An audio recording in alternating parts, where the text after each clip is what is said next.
Greetings, wrestling fans, and welcome to Fannin's Flashbacks, the podcast that nobody asked for, but I'm going to give it to you anyway.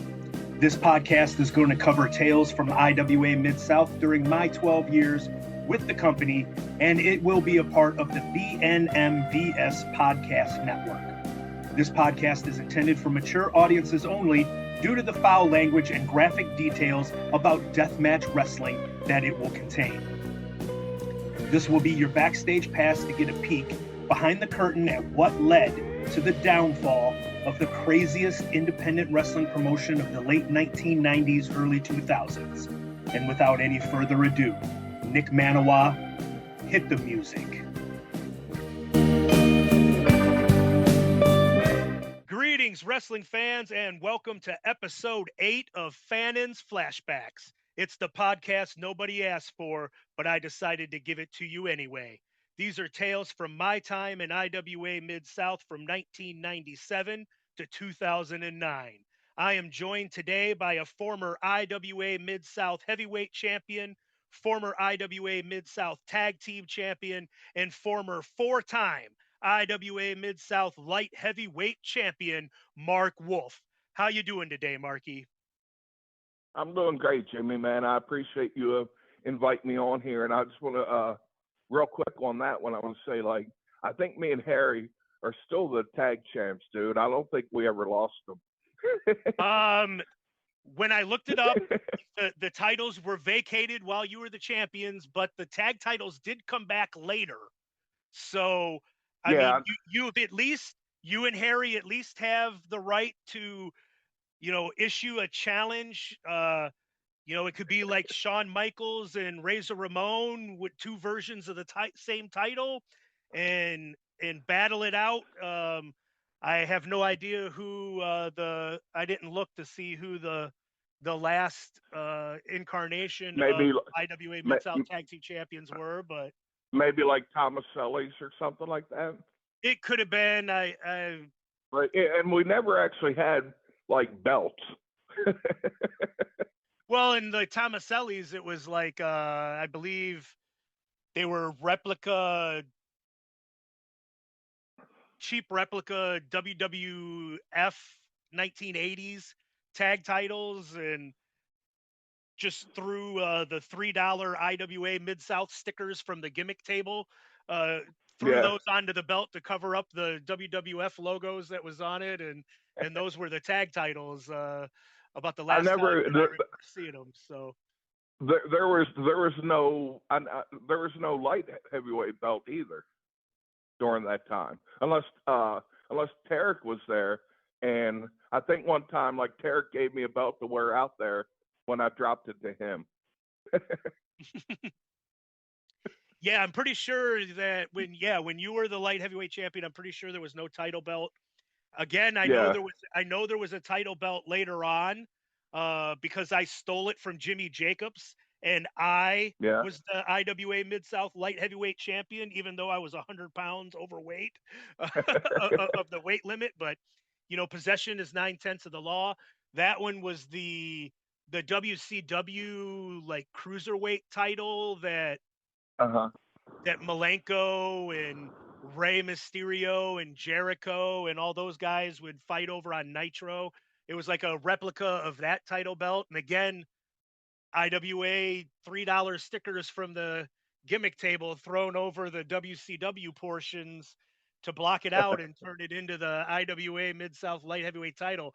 I've got a photo after me and Bull laid out Jimmy, and so I've got a picture where I've got the title belt and Bull's standing beside me, and I was never defeated for that title. So you're still IWA Mid-South Tag Champion. I'm still IWA Mid-South Light Heavyweight Champion.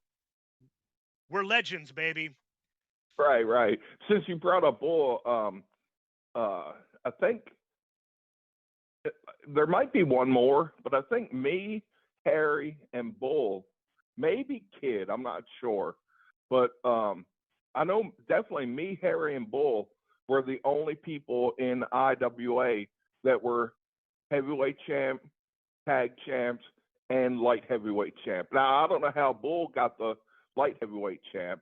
You know, he's obviously over the weight limit, but you know, in that time frame, it was a similar thing to how I got it from Jimmy Jacobs. I think he just like kicked the shit out of either Tarek or Kickboxer and just took the title. And you know, he's big bad fucking Bull Payne. Who's gonna tell him no? You know, so yeah, he was there for about a month or so.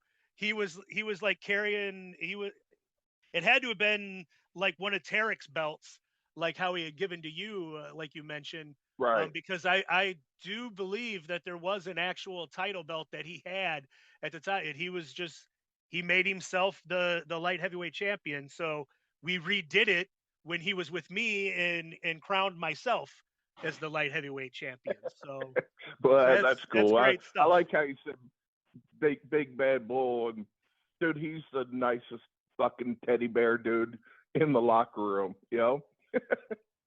Yeah, I've got Bull has said that he's going to do an episode. I haven't got a time set up with him.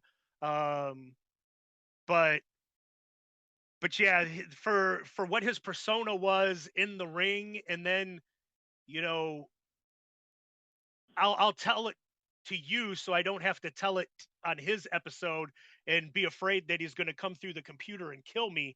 But were you in the Charlestown locker room the night where, I forget what the matchup was, but I was managing somebody that had to work with Bull, and Bull just like zoned out while we are going over the match, and he just started playing with his nipples, and he's rubbing his nipples for like 3-4 minutes, and everybody's just looking at him. A lot, dude. And everybody's just looking at him, and then he's looking at us, and he's like, What the fuck you looking at? And then he looks down and sees what he's doing, and he's like, well, that kind of kills the gimmick, don't it? And I'm like, yes, it does. I'll try to look through my phone after we finish this up and see if I still have the picture in there where Bull's standing there playing with those nipples. Oh, if you got a picture of that, and I'm sure I'm sure we'll get into it, dude. But like, Bull saved me from Mitch and Todd kicking the shit out of my head, you know? Todd's another one that I've reached out to and talked a little bit with, and he's agreed to do an episode down the line too when we can work out time. So I was like trying to get them to line up with following up your episode. So hopefully they're the next couple, because I thought that would be the natural follow-up to a Mark Wolf podcast, would be to get the bad motherfuckers on here. And so there's definitely going to be a lot to talk about later on in the episode with those guys. Before we get too far off the rails, what I normally do to start every episode is just start with, like, how did we become wrestling fans in the first place? I know that story is ultimately what leads you to IWA, but you know, not everybody that's going to come across this podcast is going to be privy to the childhood friendship that you had with Ian Rotten. Right. So if you can just, before, you know, I'm pretty sure you were probably a wrestling fan before meeting Ian. So if you can just let the people know, how did you become a wrestling fan in the first place? And did you go to like any live shows at that point? And just gives people a little bit of background. Oh yeah, I mean, I just remember I was a little kid. I don't know how young, but I just remember one time going down in the basement of my grandparents' house, and my grandpa was a strict old country man, you know, and like I was allowed to play on the steps. I couldn't like take my toys down there, whatever.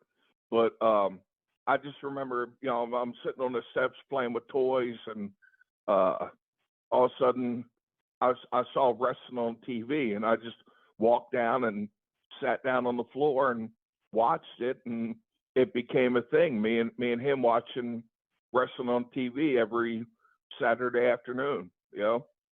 And Okay, now was this in Baltimore?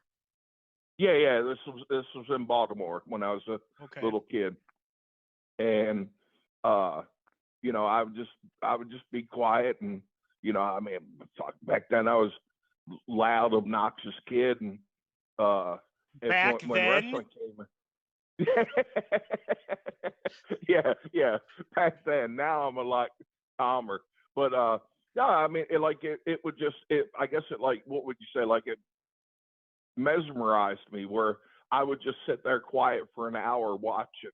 And back then it was, you know, Baltimore, you got old WWF, so I mean, you know, it was like, Now, was that when it was actually WWWWF had the extra W in there? maybe it might have, they might have dropped the one W then. I mean, like, I'm trying to think back, but like, and maybe I was about 10, and you know,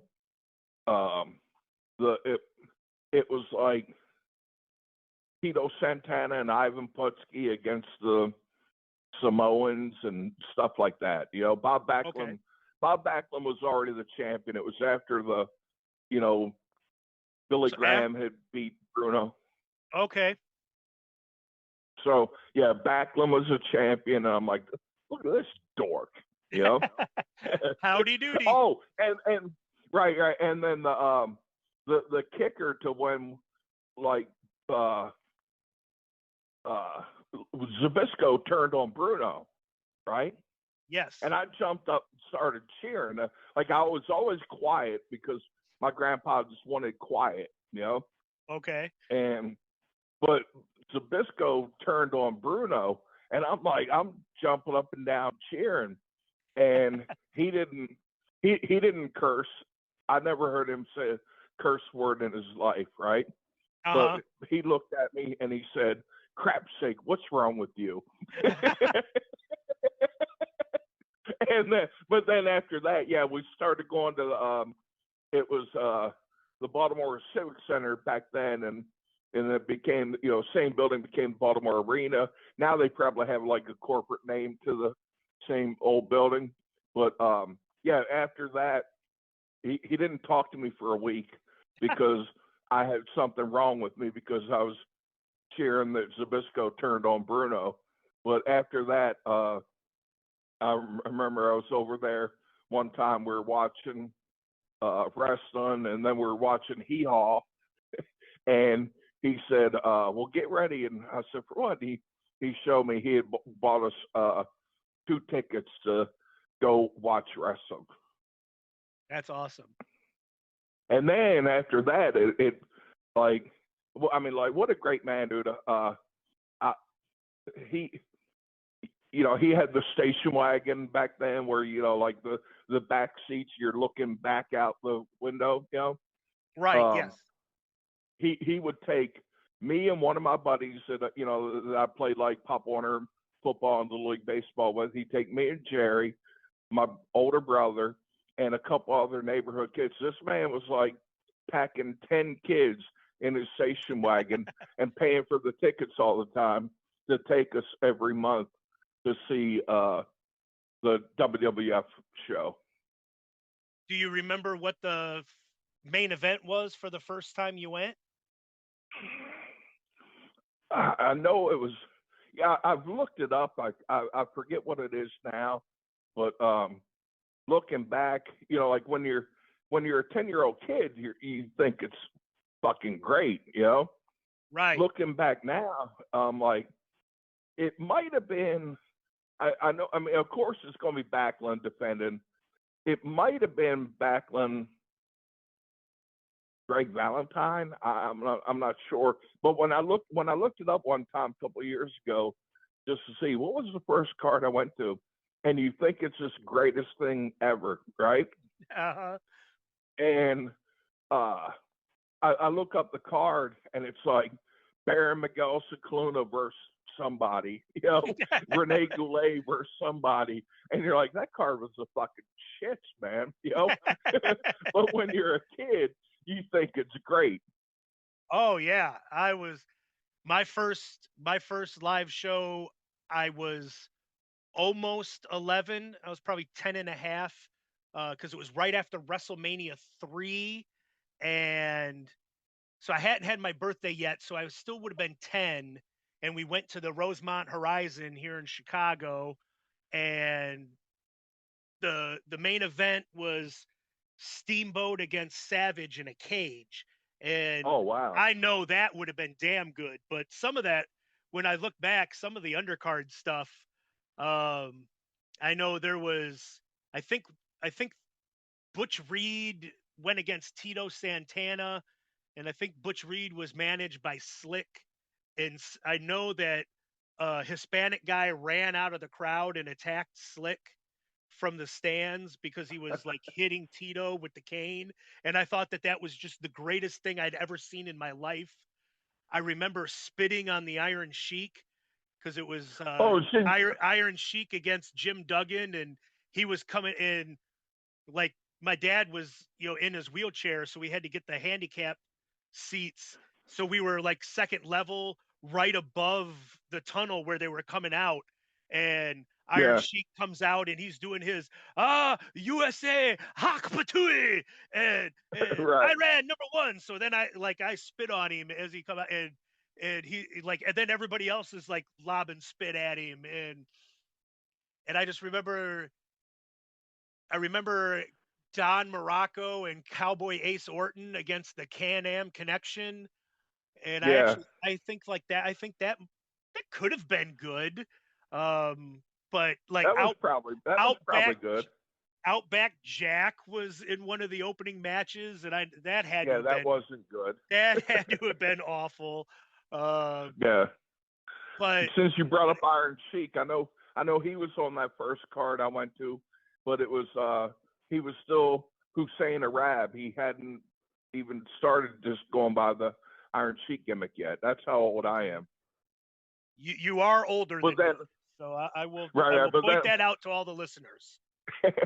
but then after that, so we were going once a month. We went every time once a month. Pretty much had the same seats. He would go, like after they announced the card for the next time, or at least announced the main event and another match, whatever. He would go. It was Saturday nights, and he would go that following Monday morning and buy the tickets for us for the next month, right? But then the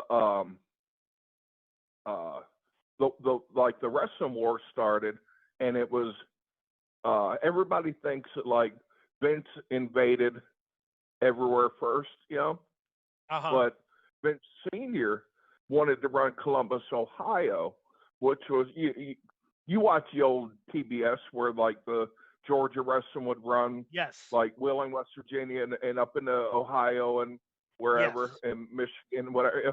Okay, so because Vince Senior ran Columbus, Ole was running Georgia at the time, and Georgia started running Baltimore.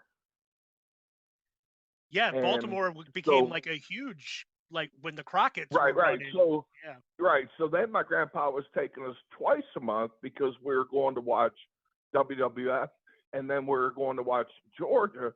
So now I'm getting to see like Tommy Rich and Buzz Sawyer and I would have given anything to have been able to watch that live.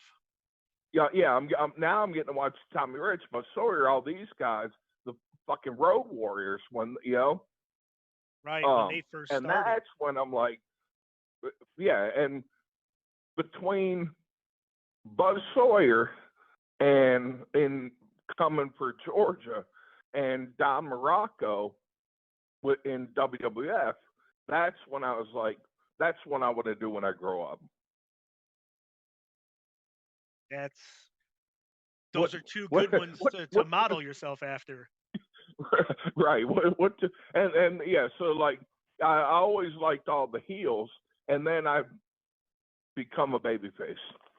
Go figure, right? Well, that's as your grandfather said, there was something wrong with you, and that explains it right there. Right. Crap's sake, what's wrong with you? Okay, so it started off like that when you're 10. When did the friendship with Ian start? Uh, when I was 13, and Okay. actually, like my address then was 9508, and he lived 9408, and he was friends with. He went to school with the girl that lived next door to me, and I used to spend a little bit of time over there, like swimming in their pool. And I Okay. met him over there one day, Okay. All right. And and yeah, I remember like uh, I was sitting there like quiet. You know me, Jimmy. You know I'm just always quiet as can be, right? always, always. Yeah, you know, never talking shit or stirring the pot or anything. No, I not was sitting Mark there quiet, Wolf. Never Mark right? Wolf. But this time I was actually just sitting there quiet, and I guess like he was sitting there talking to her, and maybe he had went down to Florida recently, and and with his dad, and went to wrestling, whatever. But anyway, like he started telling her about like Dusty Rhodes and this and that, whatever. And I'm just sitting there listening to him, and I'm a wrestling fan, so he's getting ready to leave, and I hadn't said a word to him, not hello, nothing, not hey, my name's Mark. I just kind of went. I'm like, well, he's a wrestling fan. I kind of went into purple haze mode where I can't talk or whatever. and then like he's getting ready to leave, and I said, so you like wrestling? And then we started talking wrestling and became friends. And I don't know if you remember, they had that game you could get from PWI where like these cards, you roll the dice, and whatever number hits, it's like you Oh do yeah. this move to that guy. Yeah, so like we got that game. Then we were making our own like little sheets of paper to make more cards, more people, and we Right. would sit there playing that game. And then at the time I had we had a big old satellite dish too, so then now we're getting into the 80s and everything expanded, and I got a satellite dish, and he would come over on Saturdays, and like we could watch wrestling from 9 a.m., WWF and AWA and NWA, and that and then by the end of the night, from like 11 to 1 at night, I was picking up KTVT from Dallas. Dallas. So we were Yes. watching the World Class show, the Fort Worth one, not the syndicated one that was on ESPN, but we were watching Right. the that one. And I mean, we just became really, really good friends. Yeah. That's. I mean, I've told my story on the podcast previous episode where I had the satellite dish. I got my satellite dish in 1989. But yeah, I was able to get I found KTVT, and it's. I mean, the Von Erichs were already pretty much all dead by that point. Um, but I think World Class. I think at that point it was like Eric Embry and Gary Young, Yeah. maybe P.Y. Chuai, which was what, Phil Hickerson The or something like that. was like the handsome stranger in there yet? No, Bagwell. That I was a think little bit later. Bagwell was a little bit later, but I remember it was like Eric Embry had to save the Texas promotion from. I think it was like Tojo Yamamoto and P.Y. Chuai were going to take it Right. over, and Embry was trying to save him and stuff. And I mean, it Yeah. was okay. It was all right, but We were it wasn't the heyday of World Class at that right. point. We were watching Freebirds and Von Erichs and Abby and Brody, and and then watching I I got to see the Chris Adams syndicated and version of Chino. that. Yeah. They just Yeah, it was good times, man. did you see that the WWE Vault, or no, it was the WCW Vault, which pretty much is the same thing. They own both. But WCW Vault, like just this week, released the 1985 Thanksgiving World Class show that Oh had wow. it had it's got Kevin and Kerry versus Adams and Gino in a cage match, and Yeah. it had John Tatum and Cowboy Scott Casey in a cage match that had Sunshine and Missy Hyatt in the cage. Oh wow. Yeah. I didn't see they released that, but those were good days to watch wrestling, man. I was like I said, I was a heel fan. I was a huge fan of Chris Adams and Gino Hernandez. Yeah, they were great. I didn't get to. I had pretty much after the Freebirds had left. I pretty much would watch the NWA Saturday night on TBS show. Mm-hmm. So in Chicago they would play the World Class and Glow would be on at the same time that the TBS Saturday night show was on. So like Yeah.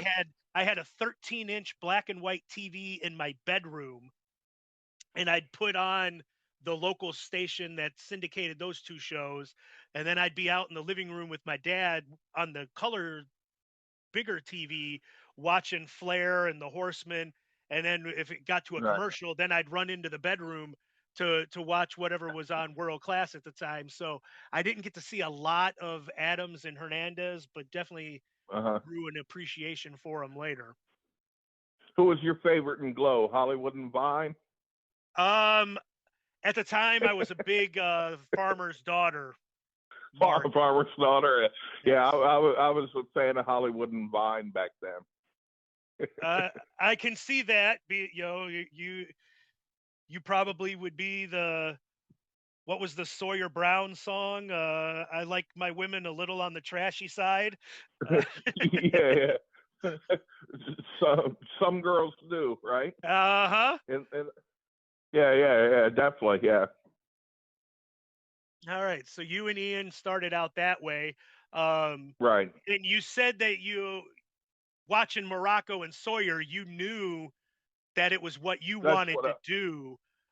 Did you Right. and Ian at that point, did you two ever talk about getting into the business together when you were Not still not to, young? not kind of like getting into it together, but yeah. I mean, that's what both of us wanted to do, you know. So I became friends with Ian when I was 13. When I was 17, I found a place to go train. That was a guy, Jim Leon. Uh, he wrestled as Ricky Lawless around Maryland, Virginia, Delaware, whatever, right? And Joey Maggs was there. So I go and Jumping Joey I start Maggs. jumping Joey Maggs. So I start going to train under Jim Leon, and I was 17 years old, and that's where I met Axel. Axel was 16, waiting to turn 17, but they were letting him hang out. It was this old boxing gym in not the best part of Baltimore, you know, but but to where like my mom would drop me off because I didn't want to like drive a car and leave it parked on the street there type thing, you know. Okay, so So is this like the kind of an area that would have been on the wire? probably, yeah. Um, so so I'm 17. I'm going down there. They're pretty much like doing the beat me up type thing, you know, making you do 500 Hindu squats, 100 push-ups. You know, you had to jump from the floor to the apron, jump till you couldn't jump anymore. Then, you know, hop up on the apron, then do the jump in over the top rope and out over the other side to the apron. And then you get in the ring and you're doing jumping from the mat to the second rope until you can't jump anymore. Then you're doing your like headstands and bridges and all that. And then they would do, you know, like 5 of them would get on the outside. One would get in with you and they'd rough you up a little bit and tag out, and they just take turns beating the shit out of you. And I'm like, this is great, you know. But then Joey Maggs Joey Maggs kind of took me under his wing and started actually teaching me a little bit of stuff, you know? Yeah, well, that's cool of you. Right. So how long did that last? You said you were 17. How long did you do that? I trained for a while, and then we had to move, right?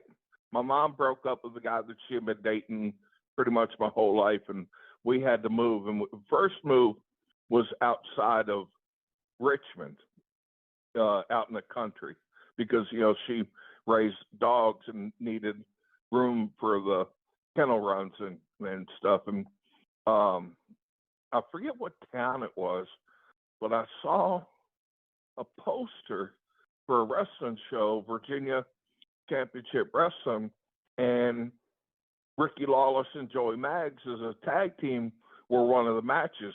So I go there, and I go early, and they're like, "Where you been? You just left?" I mean, I got trained several months with them, Okay. but just had to move. I couldn't, and so I show up there, and I said hey to Joey, and Ricky grabs me, and he's like, "Get in the ring." So they start doing stuff with me, whatever, Okay. and what was the guy? Dave Lehigh was running Virginia at the time, right? And he saw me working out with them and was like, "Give me your number." And I worked some shows for him around the Richmond area. Okay. I didn't realize that you had gotten that far into it before. Yeah, and then right, and then I thought, well, I'm still 17-year-old kid, right? So I go down to Florida with my grandparents, and every day I'm calling. And the old days, I probably would have got my ass beat by Eddie Graham and them, but like every day, I'm trying to call the Florida office and get in touch with. This is what, 1987, right? 87 to 88. And I went down to Florida, and I was trying to get him. Can I talk to Mike Graham? Can I talk to? And I just kept getting the runaround, and I get, and then it kind of crushed my dream, and I gave up on it. And in the meantime, while I was in Florida, my mom had moved out to the country here in North Carolina. So I came back to North Carolina after several months in Florida and just getting the runaround. And a few years later, I don't know anything about computers or whatever, Right. But a buddy of mine who was like a local manager in Charlotte area for the NWA for when Greg Price and Slim Balcom were running it. Okay. He had you know who I'm talking about with them? I know Greg Price because I think he put on the NWA Fan Fest that I went to a few of. And after I'd gotten out of IWA and got to ones meet in like a Charlotte, bunch of those. right? Yeah, in Charlotte. And Yeah. I went to two in Charlotte and one that he did in Atlanta.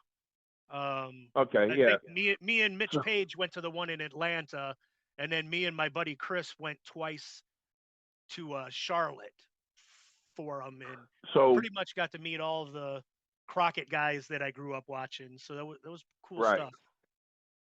So then so my buddy Warren was a manager, but he had a ring set up in his building, and if it was a spot show that they're running towards Union County where he lived, they would rent his ring and he would take it and set it up. But so he's like, "I got a ring if you want to come work out." So I worked out the one night. He's like, "I can't keep up with you in the ring." So he's like, "Let me call this guy Greg." I had never met Greg, right? And the NWA, they had a training center in Charlotte, so he took me there, and I was working out with the Youngbloods, Jay Youngblood's kids, Mark and Chris. Okay. Right? Yeah. And so, and they were just like, okay, let's see what you got, and calling shit on the fly, And then when we got done doing a little match, whatever, it was me against them. And they just turned to Greg and gave him a thumbs up, like, oh, yeah, this kid's okay, And in the meantime, Warren had used the internet and found Ian's number for me. And I called him, and he was like, hey, I'm in Louisville now. I'm running a promotion. Do you want to come out here and work for me? Well, fuck yeah. Sign me up. I'm out there. Yeah, because he had met Axel. He after I had moved away, he met Axel, and Axel trained him. Right. So yeah, when I called him, and he said, do you want to come out here? Well, like I drove out there, and they were, the first night I got out there, I get to there, and Patty's like, well, he's not here. They're out setting up the ring for the show tomorrow night at Shakey's. Remember when they ran Shakey's? Oh yeah, so that was a fun place. Yeah. So right. So I go. She told me how to get there. I went up and talked to him. Went with him the next night to the shows at Shakey's. Oh yeah, that first night, it's my second night in town. I'm hanging out, talking to Axel in the locker room because I know him for a long time, Right. And of course, there's Tommy Rich. They ran out of beer, so hey, Axel's like, hey Mark, can you go get Tommy some more beer? So I run up, get a beer, and then Tommy and Doug were still in the kayfabe, and I had to, at the end of the night, I gave Tommy Rich a ride to meet Doug Gilbert so he could hop in that car, and Tommy left a bloody towel. Tommy left a bloody towel in my car, and I was thinking, like, this is pretty cool, man, and that had me hooked. I think like a month later, I just packed up everything I had and moved out there with Ian. Right. So this had to have been, this was like 98, right? Yeah. Probably around like November 98. Okay. Yeah. That seems about right to me. I know. Yeah. Because I know that whenever the movie Something About Mary came out, because we all went to see that my third night in Louisville. Okay. Yeah, because I know that's how I became. That's how you became what? That's how I became so close and such good friends with Harry Palmer. I was like, this is a good dude, man, because this is my third night in town, right? Never been in fucking Louisville in my life. My third night there, Ian and Patty used to argue quite a bit, right? That's not shocking. Yeah, not. All right, so I guess they got in an argument. It must have been. It was like me and Harry and Ian and Blaze and Christy Creator, I'm sure, like all these guys that we all go to the movies together. You know how we used to do, right? Right. Ian and Patty were fighting on the phone. It must have been Lisa that he got to take him back home to talk to Patty, and left me at this movie theater with fucking these guys that I have just met, and I don't know where the fuck I am in town, right? Right. So Harry said, did he just leave you? I'm like, apparently, So we go in, we watch the movie, whatever, and Harry said, man, he goes, look, he said, if I lead you to the exit, when you take the exit, will you know how to get to his place? I said, yeah. So Harry Palmer went out of his way, like, to lead me up the Gene Snyder and, hit his turn signal and pointing out the window like, that's your exit. And then he has to circle back and go back out Dixie Highway to Shively, to his house, And I was thinking, man, what a cool dude that he's going to go, 10 plus minutes out of his way to help somebody that he doesn't even fucking know. Right. And that's how we started out becoming real, like such close friends, like brothers, Well, and that's the way that just talked with Pondo was on the last episode that I did, and we talked about that family atmosphere that everybody had in that locker room back then, and we would fight with each other and we would argue and we'd get on each other's nerves, but at the end of the day, it was a family, and it was because of shit like that where Harry just meets you and like, okay, well, you're one of us. I'm gonna go out of my way to help you, and that's the way that we were back then. And I know I graduated from UK in the spring of '99.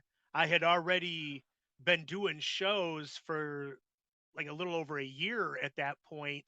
And as soon as I graduated, I moved to Louisville and I moved right into the trailer with Ian, and like, you're living there, Corporal's living there. And who all was at that trailer at that point when I moved over there? Because I know it's Ian, Patty, John Calvin, Joey, Ian's dad, me, you, Corporal, in a freaking double-wide trailer. And I think there was more. Wasn't there? Had Necro come at that point, or was he later? Well, no. He was later because I was, when Necro came to town, that's when I was living in that, I was renting from Too Tough Tony, right? Okay. Yeah. So Tony had that house at like 2 levels, 2 apartments, He lived upstairs, and then there was a bottom level, and he rented out to me. And then Necro coming to town was a great fucking story to him. So, I had a little dog at the time. It's a little beagle, right? Yeah. And because like I didn't really want a dog because we, like I'm working at hoops and wrestling and going to the gym. I didn't have time for a dog, but Summer wanted a dog, so she got this dog that lives at my house, right? My apartment. I'm renting from Tony. But anyway, I take the dog out to go to the bathroom, and there's this van parked on the street, right? And it wasn't a busy street. You never saw anybody parked there, whatever. But I waved to this dude, and he waves back, and I'm like, I said, "Hey, how you doing, man?" And he's like, I'm looking for Tony. Is Tony around?" I said, "Well, Tony's gone this weekend. He's up in Detroit working for the Clowns." He's like, "Oh, fuck. I guess I'll just sleep in my van." And I'm like, start talking to him, and he tells me he's a wrestler and he's from Texas, and he moved up here to because Tony was going to help him get in IWA, right? So I'm like, well, come on, like you talk about, like the family, like, come on in, man. Necro spent 3 days in my house watching the fucking Three Stooges tape that he had with him, and like eating shrooms and dropping acid until Tony got back. I'd be like, "Hey, I'm going to the gym. You want to go to the gym?" "No, I'm good." He's sitting on the fucking couch, like tripping fucking balls, watching the Three Stooges for fucking 3 days until Tony got back in town. Well, You know, the same guy that, you know, sent Ian a videotape of his work in with a resume written in crayon, you know, and so I can definitely picture him doing that. Um, Yeah. so we have to talk about, you know, deciding on your gimmick when you started.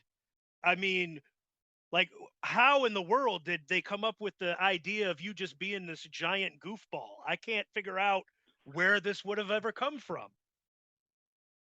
Rick Steiner, the Varsity Club. You know, I mean, like, you know, I mean, we used to. I mean, I did everything other than have the fucking little face on my hand, Alex, talking, whatever. But it would just be this, like, you know, like goofball, you know, have fun, whatever kind of. And it's not really that much of a stretch for me to act like a goofball and stupid, you know. Well, see, that's where I was heading with So this. I wanted you to say that, right, right, what do you mean gimmick? Because that was you. right, right, right. See, you know, so like, you know, you might hear like a Bret Hart or somebody talk about, you know, you take a piece of your personality and magnify it 1,000 times, so it's like the gimmick's real, you know. Right. So yeah, it was just take my, you know, I'm basically like I'm 56 now, but I'm basically like still like a 13-year-old kid at heart with my humor and whatever, you know, and Right. joking around. So yeah, that's all it was, dude. It was like, you know, I'm gonna do what the Rick Steiner gimmick and just go out there and we'll go air quotes with act dumb, you know. Yes. Act dumb. That was Right. and so that's going to lead me to a couple of the stories that I just love from when you first were around, like from when I was first around you. Um, one of my favorite stories is the road trip that you and Mitch took with Ian to go to Missouri And annoyed the and hell out of Cape annoyed the Girardeau. ever loving piss out of Ian on the way to Cape Girardeau. And Right. I want you to tell the two thumbs story because Well, to yeah, I this mean, day I love that. it wasn't even just Cape Girardeau. That weekend was uh, uh, Cape Cape Girardeau. So Mitch was going to meet us at Ian's, and I was going to drive, and it was Cape Girardeau, right? Uh-huh. For Mike, whatever Mike's name was that ran out there. But then after Cape Girardeau, it was up to Wisconsin to work for Carmine, right? So it was like Friday night in Cape Girardeau, Saturday night or Saturday afternoon. It was like a ballpark show for Carmine. But yeah, so back then, because Mitch Page, I love that dude. I wish I talked to him more. I kind of always forget that I should talk to him more because he's a great dude. But he's also like talking to a 12-year-old, right? That's why I love him. It's why I love the both of you. right, right. We're so much alike. So this was before you had just put the fucking address in your phone and it tells you turn right here, you know? Exactly. And this was before you fucking print out MapQuest even, right? Right. So everybody had the Rand McNally Atlas in the fucking car, right? Well, if you look at the thing and you put your thumb down, a thumb is 25 miles on the little fucking grid, right? Right. So just short of doing the Dumb and Dumber, like, do you want to hear the most annoying sound in the world? But me and Mitch was like, how much fucking longer do we have to go? And I'm like, 2 thumbs, man, and we're there, you know? So like everything was, he was like, you know, he's sitting there just getting so pissed off because all we're doing is talking about like the distance of all the trips, you know, like we got two more thumbs and we're in Cape Girardeau, and then it's like, it's a 10-thumb ride to fucking Milwaukee or West Dallas, just outside of Milwaukee or whatever it would be, And Ian was getting, Mitch was playing in on it. So how many more thumbs do we have to fucking go, And Ian's trying to sleep, and all we're doing is like talking in like I'm talking about. The thumb is like 25 miles, right? So yeah, we spent we spent the whole time. It was like I said, Louisville to Cape Girardeau to Milwaukee, and then of course Ian and Patty were fighting. Then we had to fucking drive back from Milwaukee that night back to Louisville without sleeping. So like I think I picked Ian up at Ian and Mitch up at, let's say, noon on Friday, and I didn't sleep until when I got back to the place I was staying with, renting from Tony, until like noon on Sunday. I was awake the whole time and driving, because I always drove, because I knew I would never fall asleep driving. I wouldn't trust anybody else. Well, and Ian would be asleep in 5 minutes, and right, he, right. With the fucking heat cranked up to where I'm wearing shorts and a t-shirt, and he's got my heat fucking all cranked up. Yeah. I don't know if it was. I don't know. No, it wasn't. I don't know if it was that trip. It might have just been another Wisconsin trip where, and I love this, and I love Ian for it. When I moved out there, the girl I was living with and dating at the time, I showed up to Ian's house. Yeah, this was another Wisconsin trip, and I'm like, oh. We were renting a duplex, and a friend of mine and his wife were in the one next to us. And he called me one morning. He's like, dude, she threw all your shit out in the backyard, and it snowed. Like all your shit's ruined, right? I'm like, oh.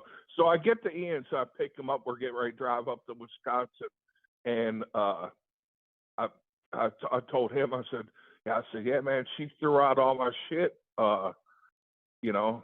Fuck, what can you do? It is what it is, So he hops in the car, and he's like, you mind if I play a CD? I'm like, yeah, go ahead, man, get comfortable, And he fucking cranks the heat up right away, and that motherfucker, dude.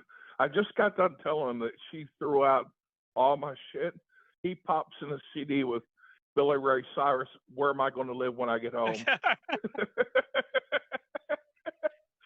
I just started laughing, Well, and I don't know what's the best part about that story, that he would play that song, but that means he didn't know, so that just means he had the goddamn Billy Ray Cyrus fucking CD on him, ready to go. Right. Yeah. And I do have a bone to fucking pick with you and Mitch about that goddamn trip with the two thumbs. You drove him so goddamn fucking crazy on that road trip that like he wouldn't travel with you guys anymore. So then I had to start fucking taking him. And then I had to be the one that, like I couldn't stop and get gas where I wanted to get gas. We'd have to drive for 20 minutes around town to find the place that, to save 1 penny on gas. You waste half a gallon of gas searching for a damn place so you can save 10 cents by the time you fill up. Well, maybe you couldn't change he'd be sound asleep 5 minutes after you started driving, but you couldn't adjust the temperature. You couldn't fuck with the radio. You couldn't do anything. Like you couldn't stop to go to the bathroom. If you did anything, he'd be like, we got to get there. And I'm like, motherfucker, I'm the one doing the driving. I should be dictating this stuff. But well, Ian always got in the passenger seat, so Mitch is in the back, right? Uh-huh. Maybe it's because I kept giving him shit because in the back, like you said, like he falls asleep, whatever, there was a fucking blood stain on the on the fucking roof of the fucking car that I could never get clean from Mitch. So maybe the fact that I was giving him hell about like, dude, you left your fucking blood in my car and I can't get it up, can't clean it up, whatever. Maybe that's why he didn't ride with me anymore. Yeah, it was. Yeah, so thank you so much for sticking me with Ian on all those damn road trips over the years. Yeah. But there's another good road trip story. As I had just for my birthday, about a month ago now, I went down to Louisville and got to see everybody, and I hung out with Mitch, and we just were reminiscing and setting up. He's going to be episode 13. He said I could go ahead and let people know because people have been asking and going, well, how in the hell has Mitch Page not been on here yet? He's Right. episode 13 because that's his number. Yeah. So he wants number 13. So we were just like, reminiscing about stories and trying to come up with things that we would talk about when he's on the podcast. And when I told him that, I was going to try to get you on here, he was like, well, Mark has to tell the Tell City story. Oh, that's I know you when you asked me to do this, you brought up. I completely forgot about that again. So, dude, that was fucking great, man. I love Mitch Page, but anyway, Ian booked a show to run Tell City, right? So, I mean, I'm sure me and Mitch Page were ring crew that day. That meant you had to get up early. You had to go rent a U-Haul. You had to go to the storage unit, load the fucking ring, drive to Tell City. I mean, what was that? Like, probably like a 2-hour drive, right? Yeah, 2 hours, so anyway, I'd say. So it ends up being a long day for you, right? Oh yeah. So yeah, we get the Ian's, we get the key to the storage unit, we go get the fucking U-Haul, we load the ring, we drive to Tell City, we set up the ring. You're already, I mean, it's a long fucking day, right? Yep. I've found somewhere to go work out, and then I come back, I get Mitch, and we go somewhere to eat, right? Now it's finally the afternoon, everybody's getting there. You have the show, you tear down the ring, which, a lot of people disappear that time. Oh yeah. Yeah. Nobody wants to help tear down the fucking ring. So me and Mitch tear down the ring. So now, it's one of the things where, you've been up and moving since, let's say, 10 o'clock in the morning, and now it's fucking IWA show. So now it's after midnight. You're tearing down the ring, loading up the U-Haul, whatever you go. You're fucking tired. It's been a long day. And you get to, we get to the little hotel, and it's Ian, me, and Mitch, right? So, of course, Ian's going to get a bed to himself. Me and Mitch are sharing a bed, right? You know how it goes. Oh, yeah.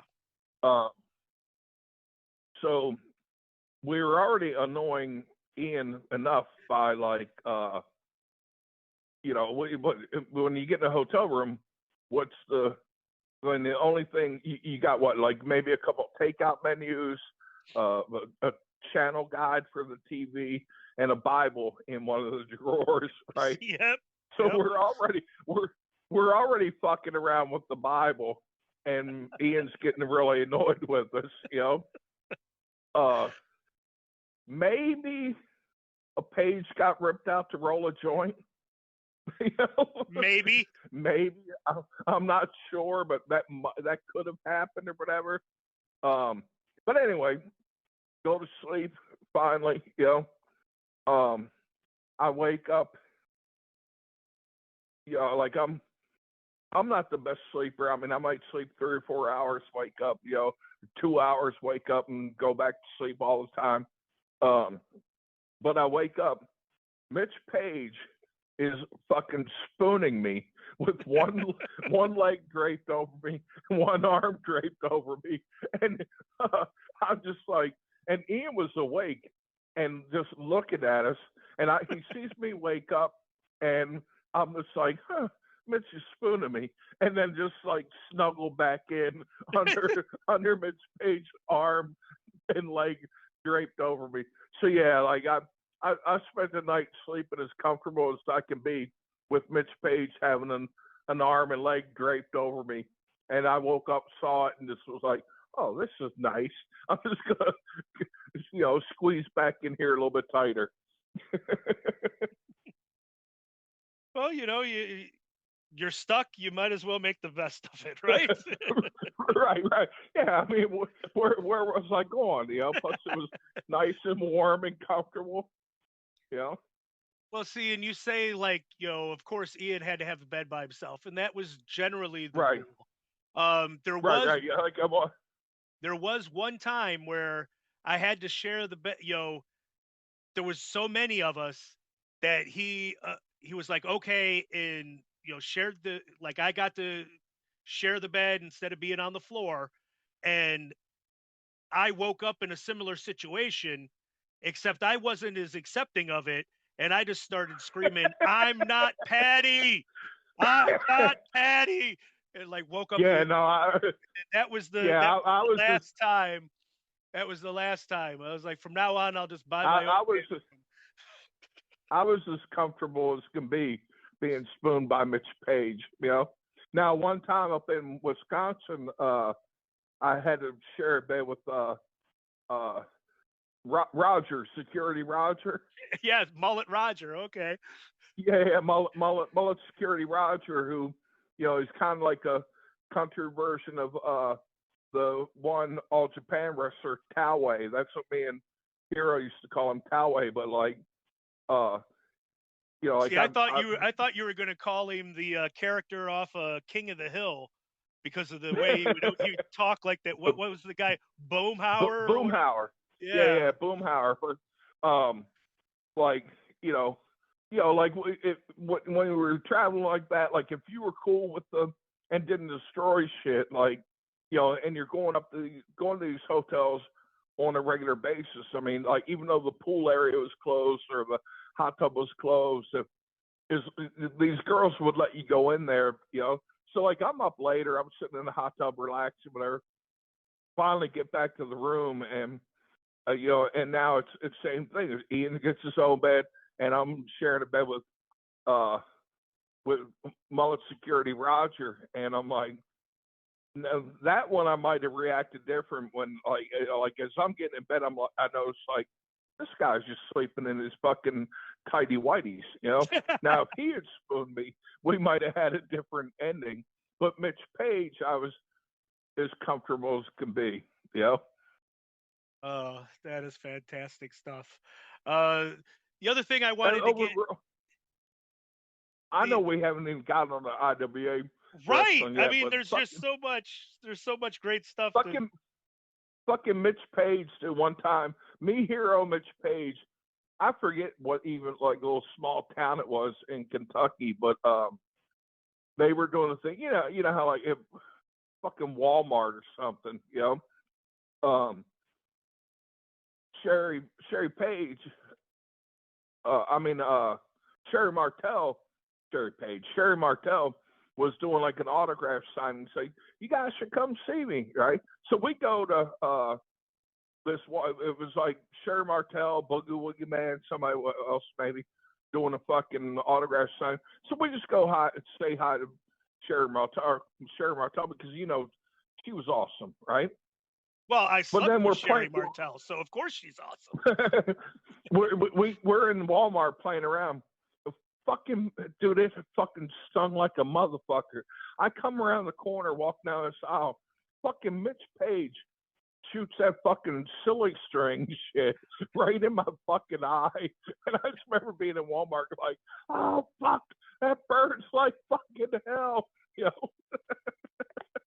But who else is gonna shoot you in the face with silly string than Mitch Page, right? Oh, exactly. That's the kind of stuff that you guys would do all the time.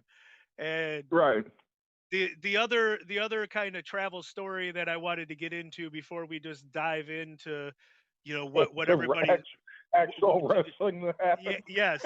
Um, you know, the two of us, when we would travel with Ian, we had like a little competition that we would have against ourselves of like who could, when we would go through the fast food drive-throughs or whatever, it would always be Yeah. who the hell can eat the fastest. And Right. you know, we would like have our we'd have our, you know, double Whopper meals and the fries. We'd have it finished like before we even left the damn parking lot to get out of the drive-through and stuff. Right. Yeah. Yeah. And so there was the truck stop in Morris that I would take everybody to when we would be at my house in Morris. Yeah. You guys fucked me on that because you wouldn't let me eat beforehand. You're like, no, you got to eat this. I was so fucking hungry by the time we got there. There was no way I could eat that big burger.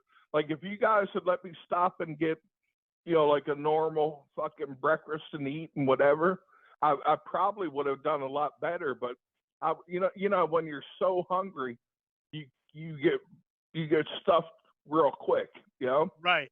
Right. So for the people listening that have never been to Morris, which is probably 99% of the damn people that are going to listen to this, except for like Brent Blades and things like that. There was this truck stop. It was kind of famous for the area. The truck drivers, it was like a main stop for like semi drivers as they're going across Interstate 80 that goes from New York to San Francisco. And like they had this diner that was right off the Morris exit. It was called Romines or Our Place. And they had what they called the Big Ethel. And it was a 4-pound burger. And it was like a 1-pound bun and 1 pound of toppings that you had to put on this thing, which is why I never ate it because of the toppings. You'd have to put tomato, onion, pickle, stuff I don't eat. So you were the one to do the Big Ethel challenge, and we knew that because you could do this. Right, because you know, I mean, back then, like, you know, if we were at Steak and Shake or Denny's or whatever, you know, I was a dude like at the table. There's 12 of us. You're not going to finish them fries. Pass them down this way. Fucking eating everything, you know. But yeah, I think it was more. Well, it was both you and Ian are like, you know, you can't eat breakfast. Don't eat. I'm like, dude, I need to fucking eat, or you know, just let me eat like a normal day, and I'll go and I'll crush that thing. But I don't even think I got like halfway through it, you know? Oh, you got a quarter of the way through it. And like the thing is, normally you would like call ahead to schedule the challenge because it was like a challenge. You'd have 1 hour to eat this thing. And if you ate it, like say it's like 6 pounds of food. You got your picture on the wall or whatever. Right. They put your picture on the wall and it was free if you could eat it. But normally people would call ahead to schedule because it takes a while to cook 4 pounds of meat, you know? And we just walked in, you ordered it. It came back and like the center of the burger was still like frozen. And you're cutting into it. I remember, and you're like, this is disgusting. And you didn't get through like a quarter of it. You're like, I'm done. And Ian is so pissed because you know, and Ian is so pissed that he had to pay. It was like a $40-$50 burger, and he had to pay for this. But I remember also though too, like I took it to go, and then on the road trip wherever we were going, I was sitting in the back seat. You were driving, Ian's in the front, and I'm in the back. And I remember eating more of the burger as we were going wherever we were going. Finished it in like 20 minutes after we, you know, and that made Ian even more pissed. He was like, motherfucker, I just spent $50 for that, and then you finish it. You would have had it if we had just stayed, but you said you were done. You were like, well, I decided I was hungry. Right. Oh, but now we can Those were start to move into what the people want to hear about. I know they want to hear actual wrestling. actual wrestling, and I know they want to hear about the feud with the bad motherfuckers. Yeah. So let's go ahead. Do you want to talk a little bit about, before we started, we were talking about the Resistance. That was the precursor to, getting into, you were actually a heel, I believe, you Yeah. guys were heels. Yeah. Just tell a little bit about the Resistance, who was in it, any kind of like quick storyline on that Well, before that was you turn babyface. but Todd Morton was the leader of the Resistance, right?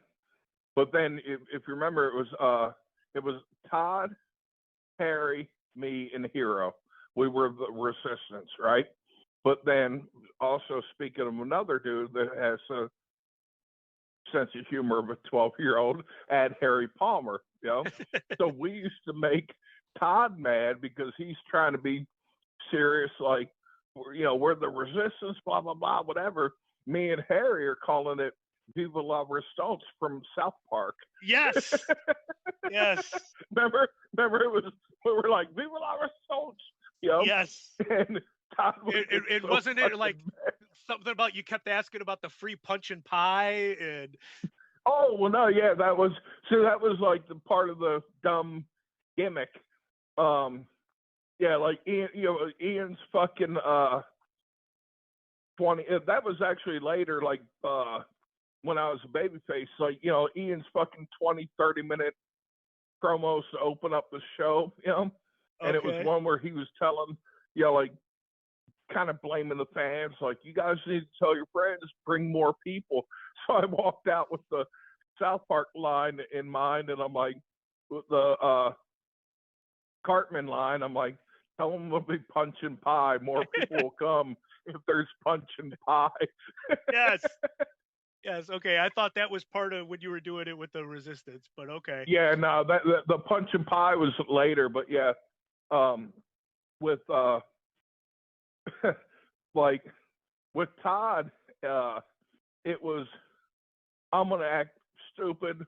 I'm the fall guy. Like, if we're in a 6-man tag, I'm going to be the guy to take the pin, because so that, Todd and whoever Todd and Hero still have their heat, and I'm the one that takes the fall, and I'm acting dumb, and again, air quotes.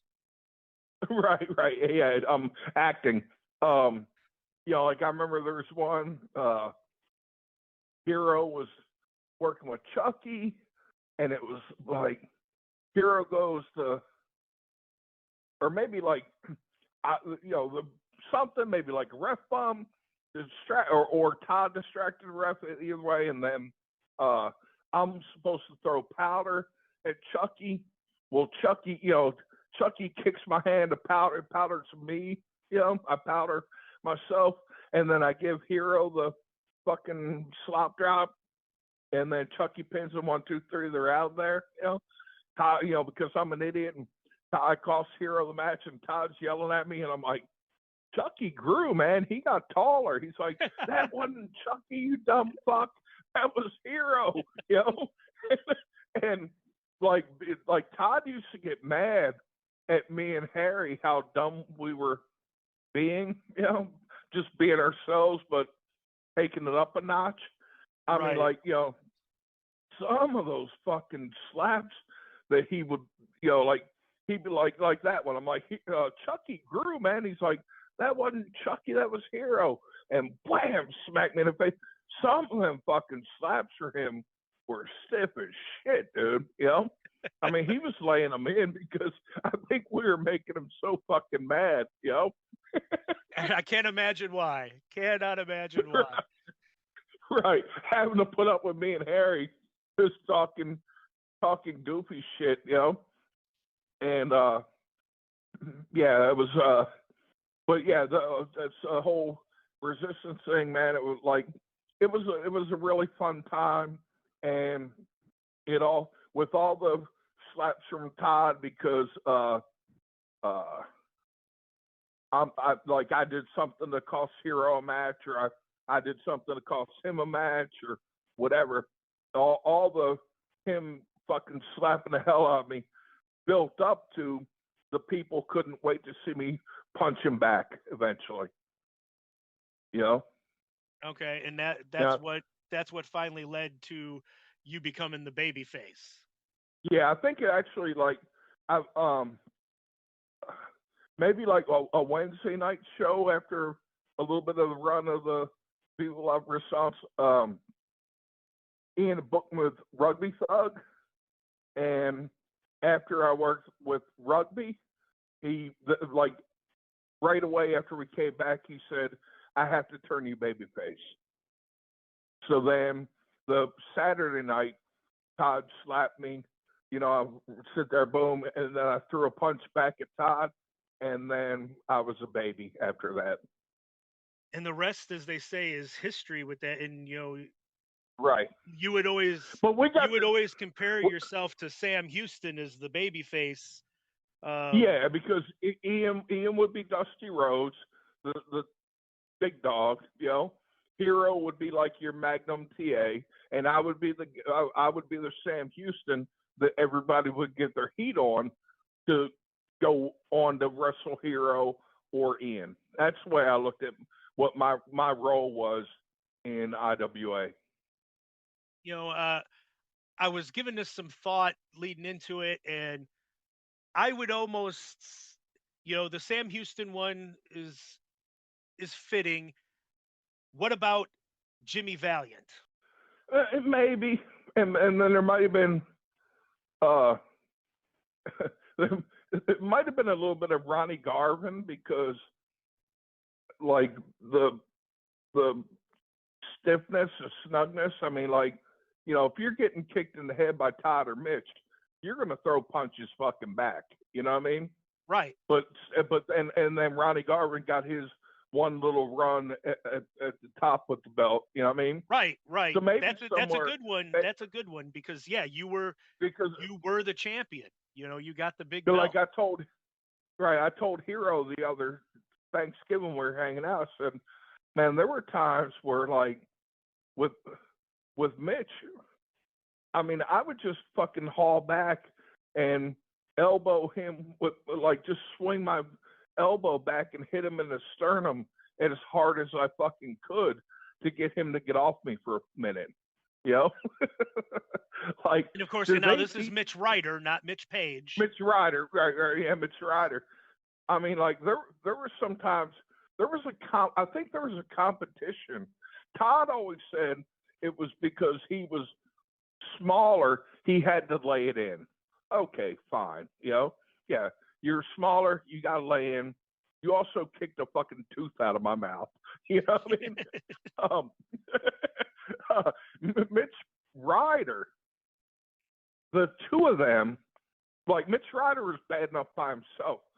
Mitch and Todd together, I think there's sometimes it was a competition of who could kick me in the head harder. And that's going to get into the main feud, where you feuded with the Bad Motherfuckers, where at the time it was Bull Payne, Todd Morton, and Mitch Ryder. Right. I got to tell you, I looked at Cage Match before this started just to take a look, and it only had 22 times that you and Mitch Ryder wrestled against each other. And man, I would have swore that it was 100. And, right. Well, I was surprised that it was only the 22 times. But I thought it was pretty cool when I looked at it. You guys fought on the 5th anniversary, the 6th anniversary, the 10th anniversary, and the 20th anniversary. And we were going to. I had talked to Ian and said can we do one more at the anniversary show? And then Mitch left us. We were going to do another one that would have been I don't know what anniversary it would have been, but yeah, we were planning to do one more time when Mitch left us. Well, I think he passed in 2020, which would have been like 24 years. So maybe 23, 24 Yeah, anniversary. yeah, something like that. There. Yeah. And you also have to add. I mean, I know we're talking IWA, but we wrestled each other a bunch in Evansville where he almost. Well, that's counting those. That was counting those because there was. Oh, okay, like, where he almost killed me. Where I almost died twice.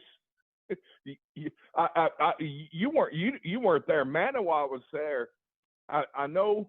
I don't know if Manawa was there for the dog collar, but I know Manawa was there for the cage match, and so we had a dog collar match to set up the cage, and I go over, schoolboy, some kind of roll up, whatever. 1, 2, 3, boom. I'm celebrating. He's getting his heat back. He wraps the dog collar around my neck, throws me over the top rope. Evansville's ring apron was like high. I slipped off of the apron. I'm just fucking hanging. And I had somewhere around here in the house, I have a DVD of all our Evansville stuff. You just see me like I'm fighting, I'm trying to pull the chain off my neck, and then I just go limp, and he's still just in the ring fucking tugging on the chain, and I'm just hanging there, passed out because I got choked out, right? Hero makes a save. I remember, I wake up on the floor, and I look, and I'm like, Evansville, did you ever go there? I think I was in Evansville once. Maybe remember once. they had the old scoreboard with the lights over the ring, Yeah. So I wake up on the floor and I look up. I'm like, I see those lights. I'm like, huh. And I look to my right and I'm like, oh, there's fans here. I wonder where I am. I'm like, oh, and Hero's over. Are you okay? I'm like, where are we? He's like, we're in Evansville. You just got done wrestling Mitch. I'm like, dude, I got fucking choked out by that chain spot, So he almost killed me there.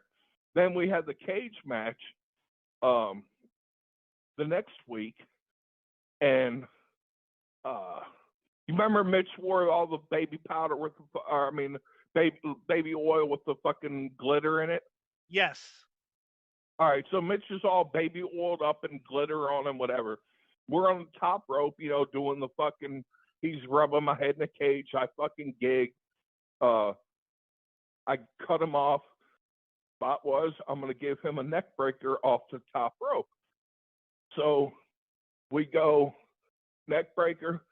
I kind of slip as I go off of him with all the fucking baby oil. And so I yank him real tight to make sure I'm protecting him so that I got his head on my shoulder as we hit the fucking mat on a neck breaker off the top rope. Well, when I slipped and I pulled him too far. The back of his head hit the corner of my eye as we hit the mat. I just remember popping up to my knees as I'm reaching to my eye, fuck, that hurt. My hand's already full of fucking blood, right? So I'm just sitting there on my knees in the middle of the ring. He get no pin attempt, whatever. Finally he gets up. He's working the fucking cut onto. I'm like, fuck, that hurts, whatever. Don't know what I'm doing. I fucking gig again, right? And then I'm sitting there thinking about it. I said, I'm like, what am I doing? I'm already fucking bleeding all over the place here. I'm gigging a second time. I tossed the blade to the ref. I said, take this before I kill myself.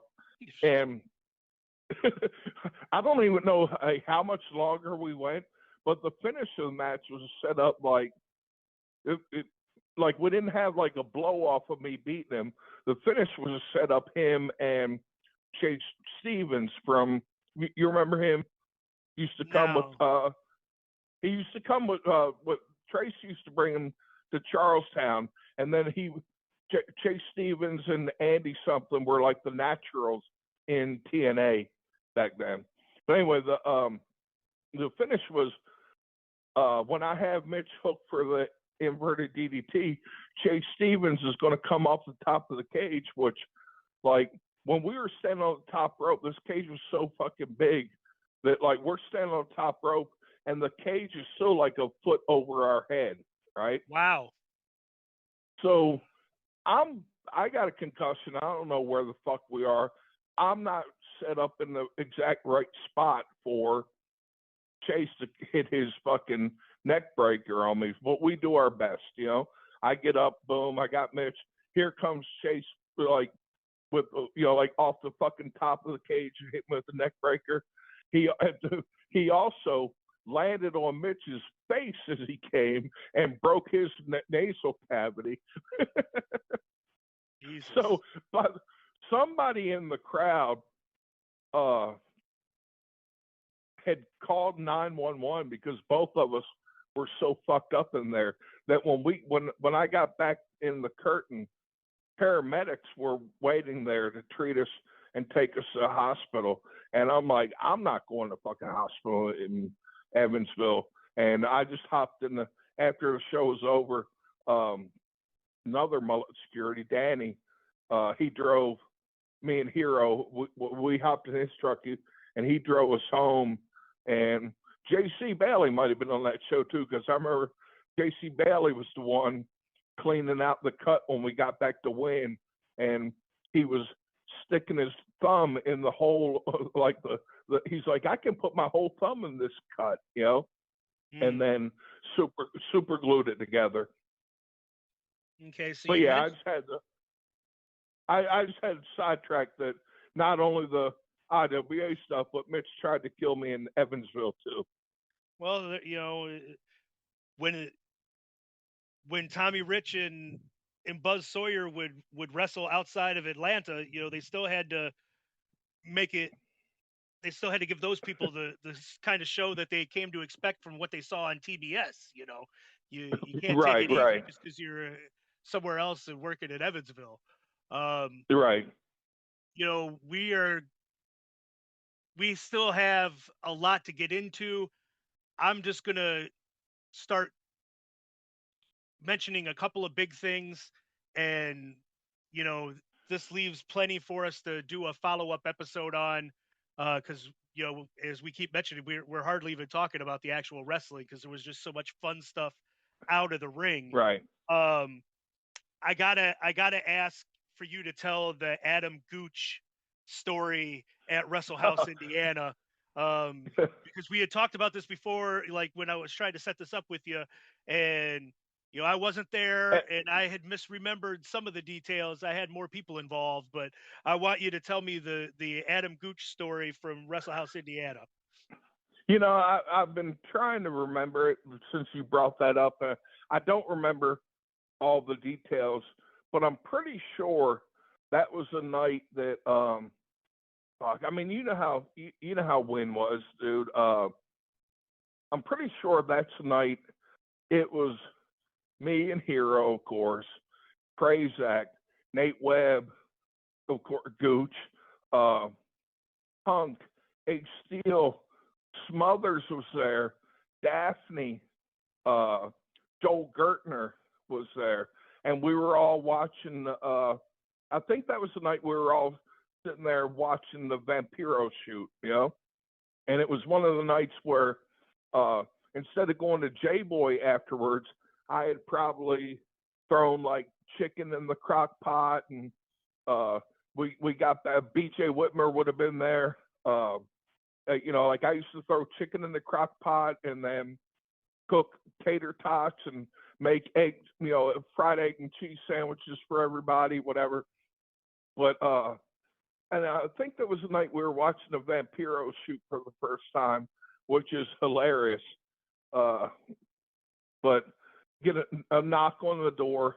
In comes this girl that Gooch was dating, and she's yelling. I guess she caught him. He was cheating on her with another girl, you know. He's trying to get her leave. I'm sure, like, Hero, because he's such a super nice dude, he's trying to calm the situation down. Prazak's trying to calm it down. Then there's me and Punk, who were fucking trying to stir the fucking pot, right? And we're like, come on in, like I get out of the recliner, come on in, have a seat, like I give her the recliner, I'm sitting in, like, come on in, have a seat, hang out, She's yelling at Gooch about this, this and that with the girl. There was something involved with, I don't, like I said, like I've been trying. She said something about a dog, letting a dog lick something, I don't know. I don't completely remember, but like, there's all this. A couple people are trying to fucking settle it, and Gooch is trying to get her leave. I'm inviting her to stay. I'm like, do you want some eggs and tater tots? It's a cold. I think Joel Gertner busted out laughing when I was like, would you like a bowl of oatmeal because it's cold and a long drive back to Evansville? Yeah, I don't remember like details of it because that was over 20 years ago, but I do remember her coming in, accusing him of cheating on her. Like I said, something about him allowing a dog to lick a body part of his or whatever. And that's when I started like, sit down, hang out with us. We need to hear more of this. Right. Have a bowl of oatmeal and stay for a while. See, now, because like I had told you, I thought both of the girls confronted there was only one girl.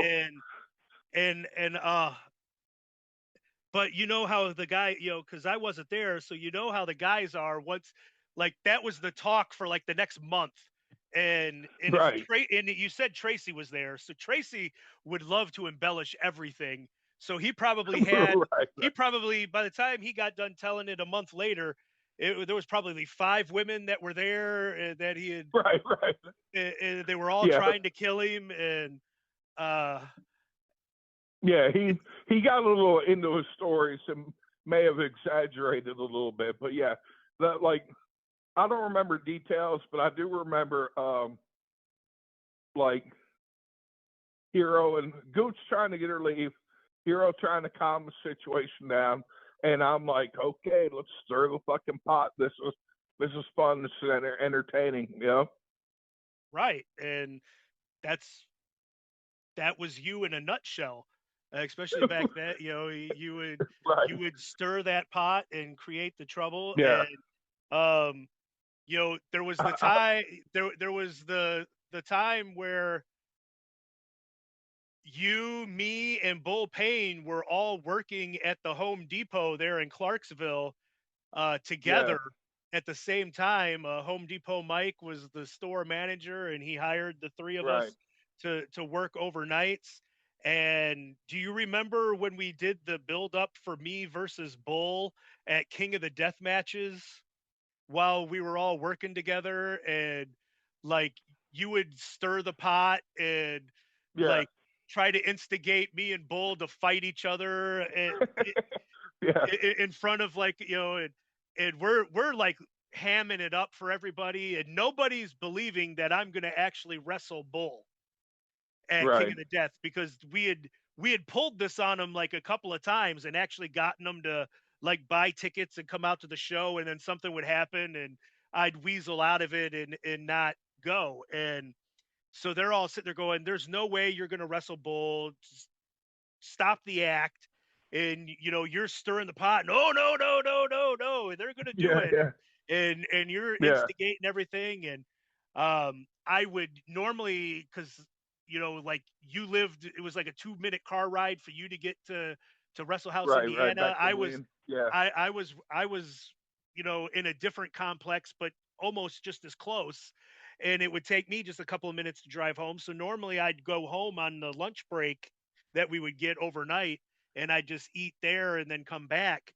And I stopped doing that. And like you would be out in the parking lot training me, trying to like have me do calisthenics, and they'd come out and watch, and I'd be doing, Richard Simmons work, sweating to the oldies, working out in the fucking in the parking lot that you're putting me through. And like we had them believing that I was actually going to wrestle Bull, and like 2 or 3 of the girls actually bought fucking tickets for King of the Death matches, Yeah. to come out and watch it. And oh, they were so pissed off when, Mitch comes out and BJ comes out, and, it's just the same old bullshit of, Right.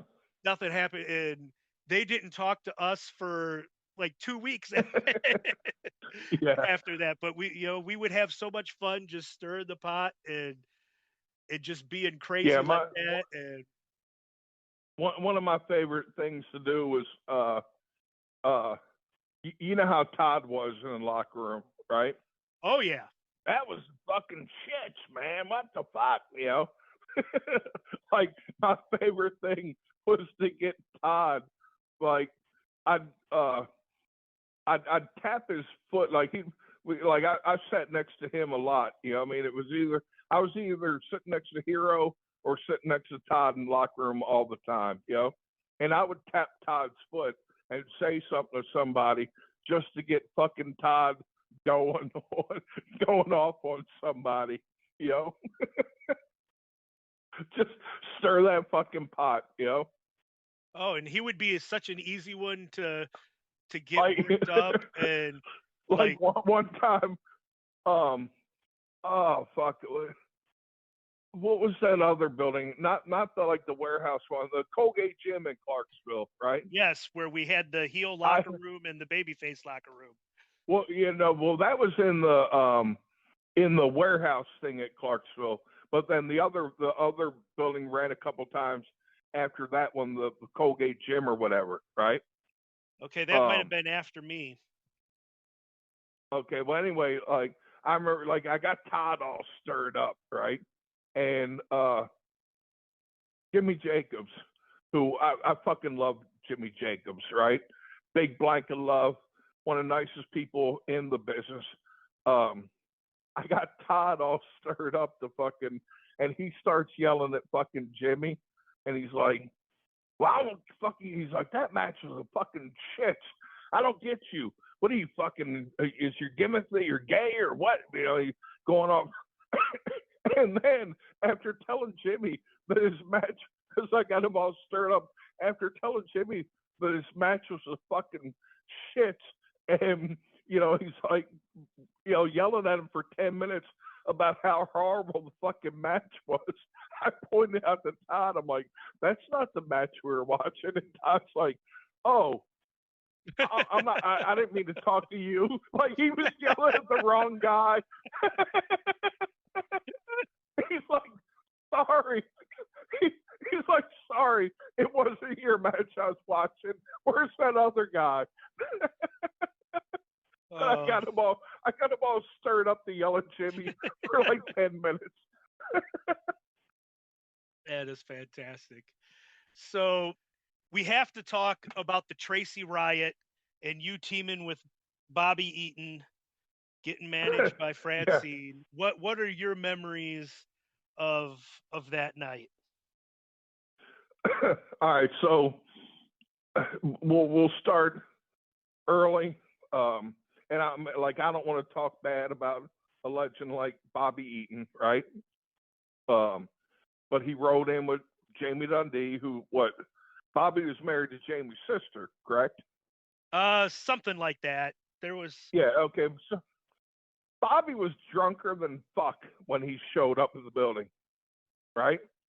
And absolutely. Because Ian was out of town and you were running it, right? And I remember Ian was there that night, but he came back, and it was when him and Tracy did the match. That night was when Ian was gone, and like he was wanting, Ian was doing one of his famous, he's out of town, so he's gonna, fine him for being drunk. So I'm like not giving him his full payday, and then he's. Bobby Eaton's wanting to beat my ass, and I'm like, hey, I've got nothing to do with this. I'm just the one handing you the envelope. I wasn't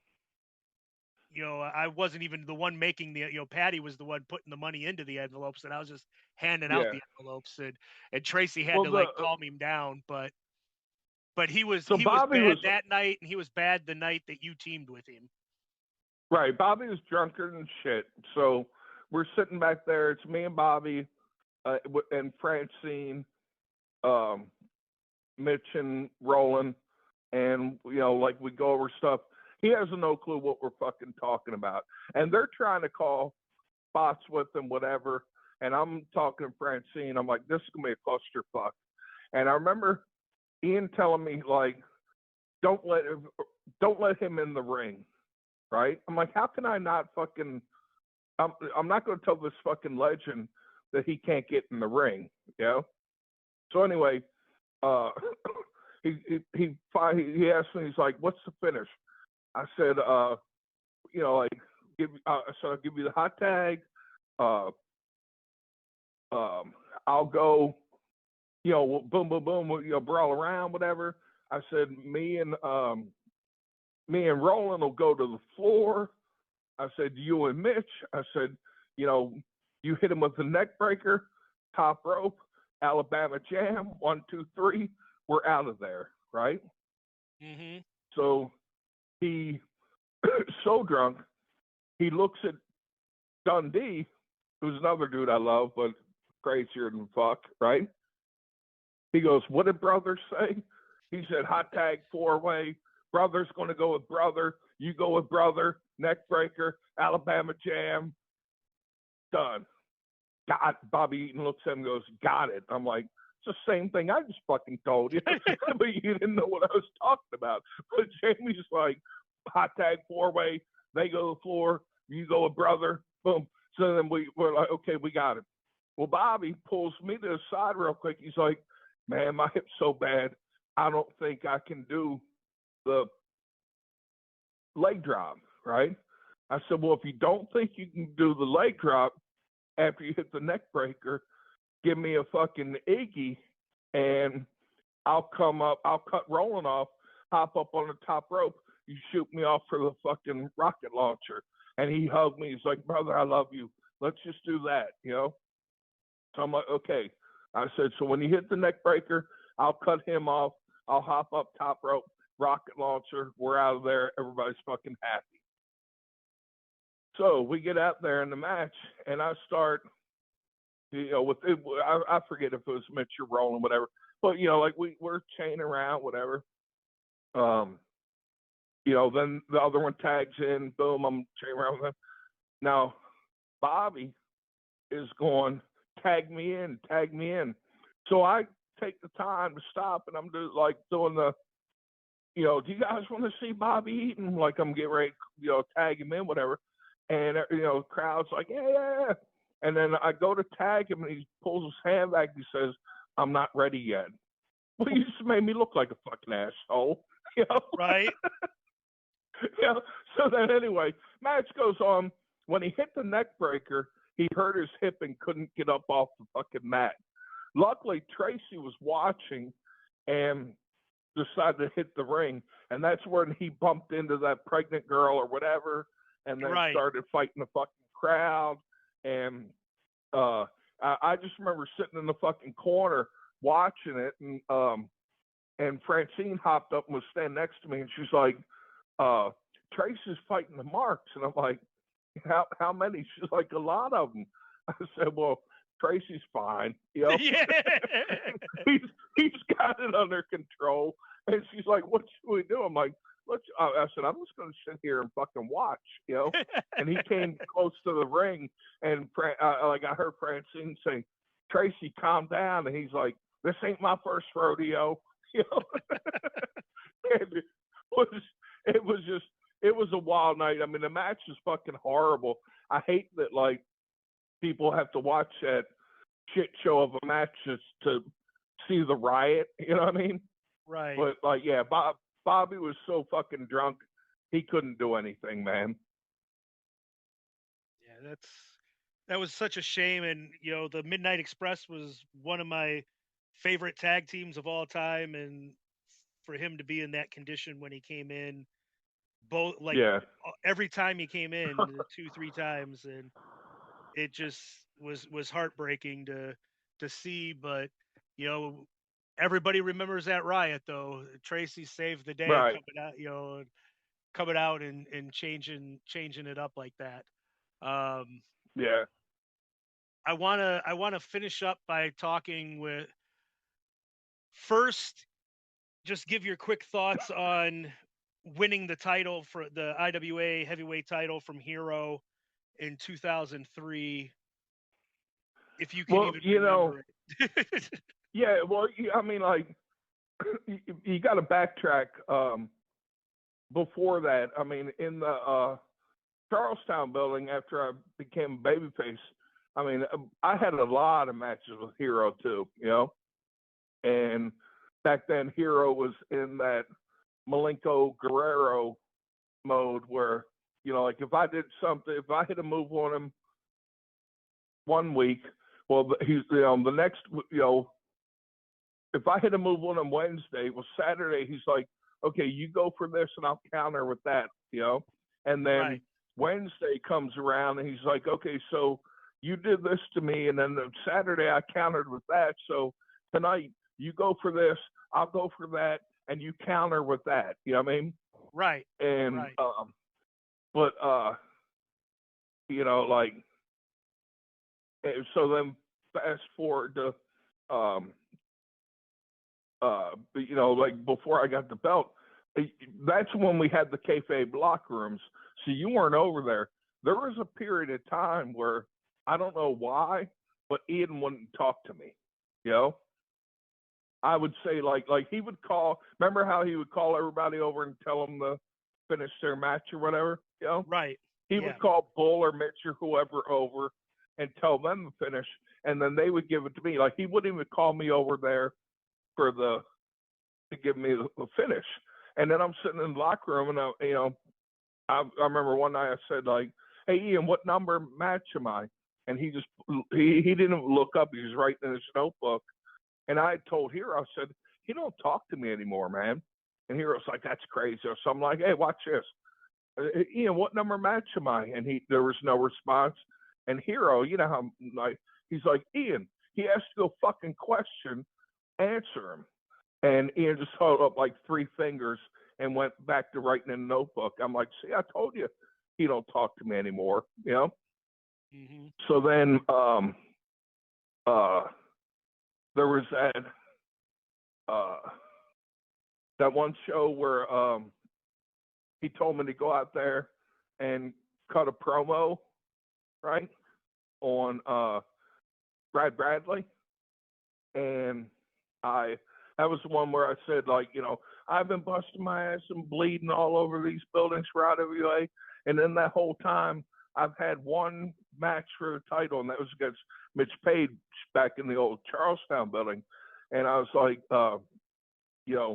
thanks to fucking 420 booking, I've only had, well, then when I got in the locker room from that, as soon as I walked in, he said, you're fucking fired. I said, good, I'm fucking done. I quit, whatever, and grabbed my bag and fucking left, Then I guess he came to his senses, and then he called me. He's like, man, will you work for me Saturday, blah, blah, whatever. And he's like, I'm going to do you and Hero for the belt, And so we go out there, we do everything. I think it was probably like, with Hero, we went like 45 fucking minutes probably in that hot ass building, Right. And they kayfabed me. I thought Hero was going over. When I put him in the fucking cloverleaf and the bell rang, my first thing, I looked at Mickey. She was the ref. I thought she fucked up. Like I had no clue that I was getting I was getting a belt. So like I thought Mickey fucked up and rang the bell. So I was kind of, after like 45-minute match, I just kind of collapsed to the corner and sitting there, and then Hero came over and fucking hugged me, and I was like, what the fuck? And he's like, yeah, we didn't tell you that we were putting a belt on you, which I thought was kind of neat, because you got a real fucking, you got this crazy reaction because I had no clue I was getting the belt. I thought it was a right. fuck up. Well, and Ian did that a few times. Like he did that with when he put Roland over for the title when I was managing Roland, like he didn't tell him that he was going to win the title.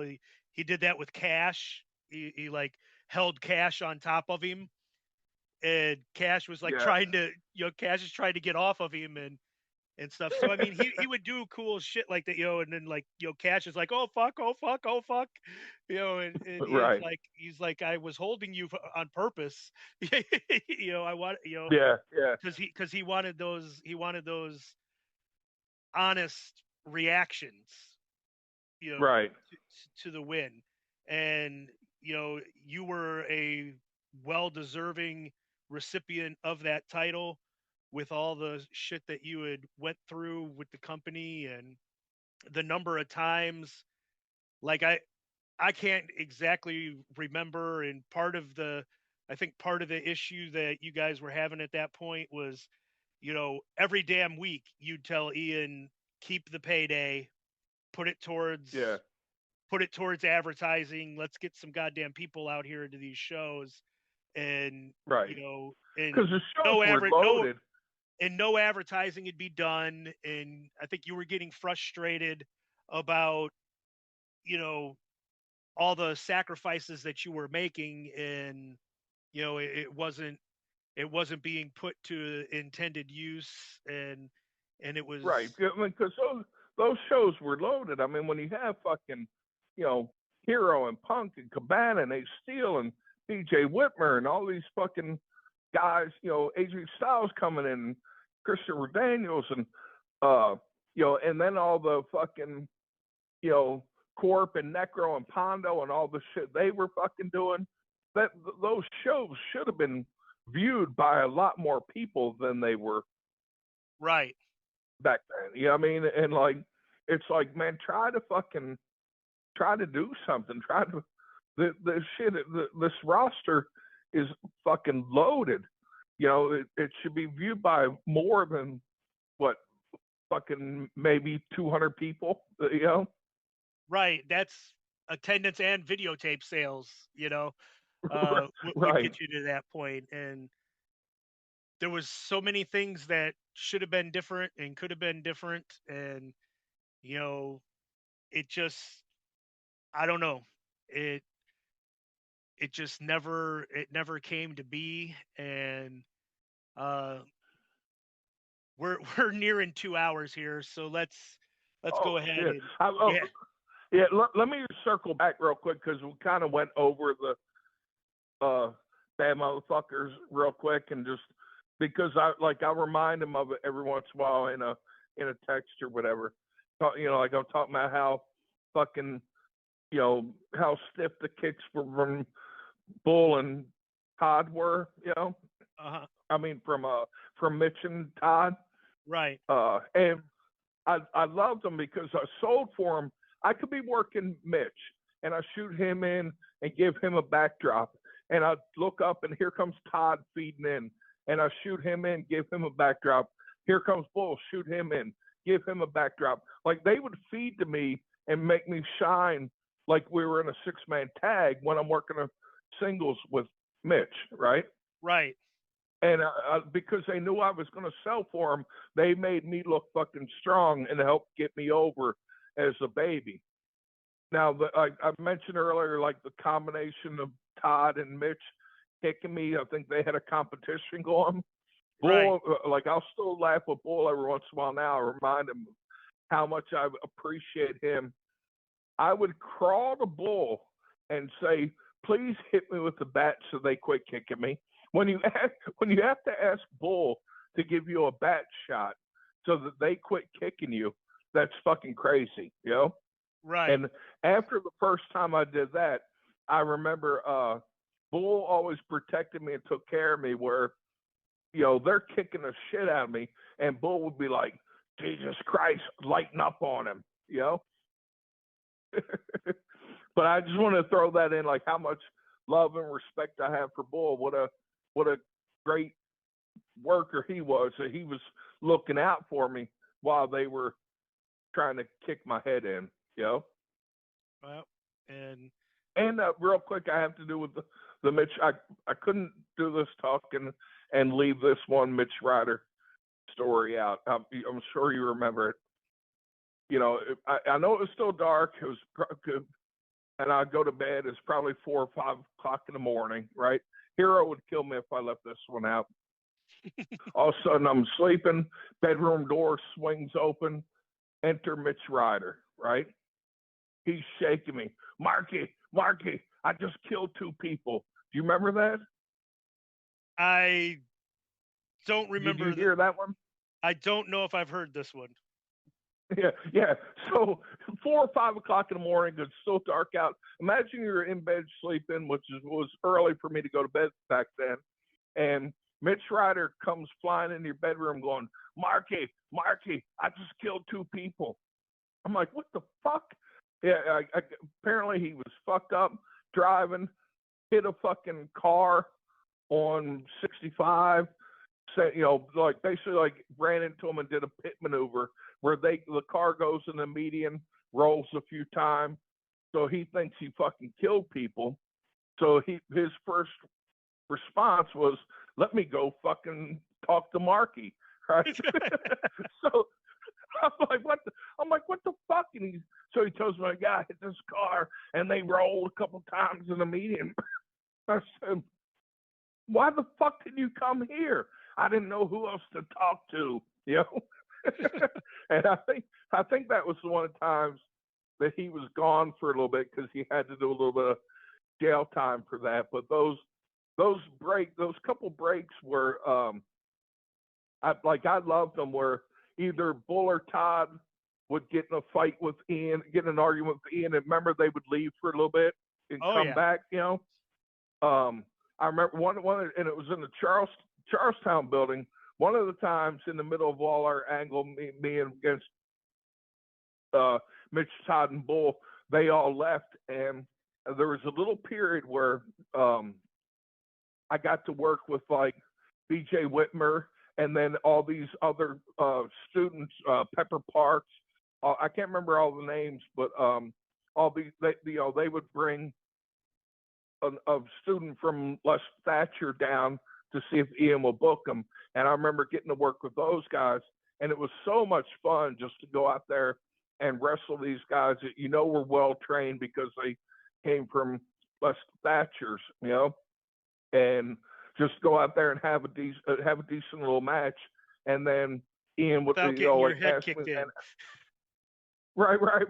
Yeah, without getting CTE, but like I'd go back and remember Ian had that little office there, and after the match I'd go back and I'd give him a thumbs up, and then and then he would like book them again or whatever. But that was a really fun time too, to take a break from getting my head kicked in and just getting the opportunity to work with all these guys, like, from Les Thatchers that were good. It's like working with Tarek for the light heavyweight title.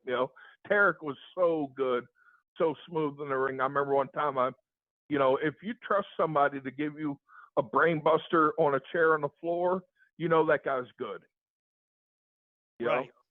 And Tarek was like, we'll just give you it was a night off compared to being in a half fight with Mitch Ryder most nights, Right. And that took that feud took so much wear and tear out of you, and you were always hurt and had some kind of an injury, and like you I would told never you, tell anybody. Before you hit record, I told you about I talked to Ian a week or two ago, and he didn't even know that I had a fractured neck at one point, and that was, I don't know the match or whatever, but the finish was Mitch Ryder's going to give me 3 pile drivers, pile driver, milk it, pile driver, milk it, third pile driver, pin me, I'm fucking out, right? Mm-hmm. Well, the third pile driver, he went down crooked, and my neck went underneath of him, my head and neck went like sideways underneath him. And you know how like a vertebrae looks, like a little square box, whatever, and like the 2 little pointy things off either side, Right. One of the pointy things got broke off, and there was a little crack in the vertebrae.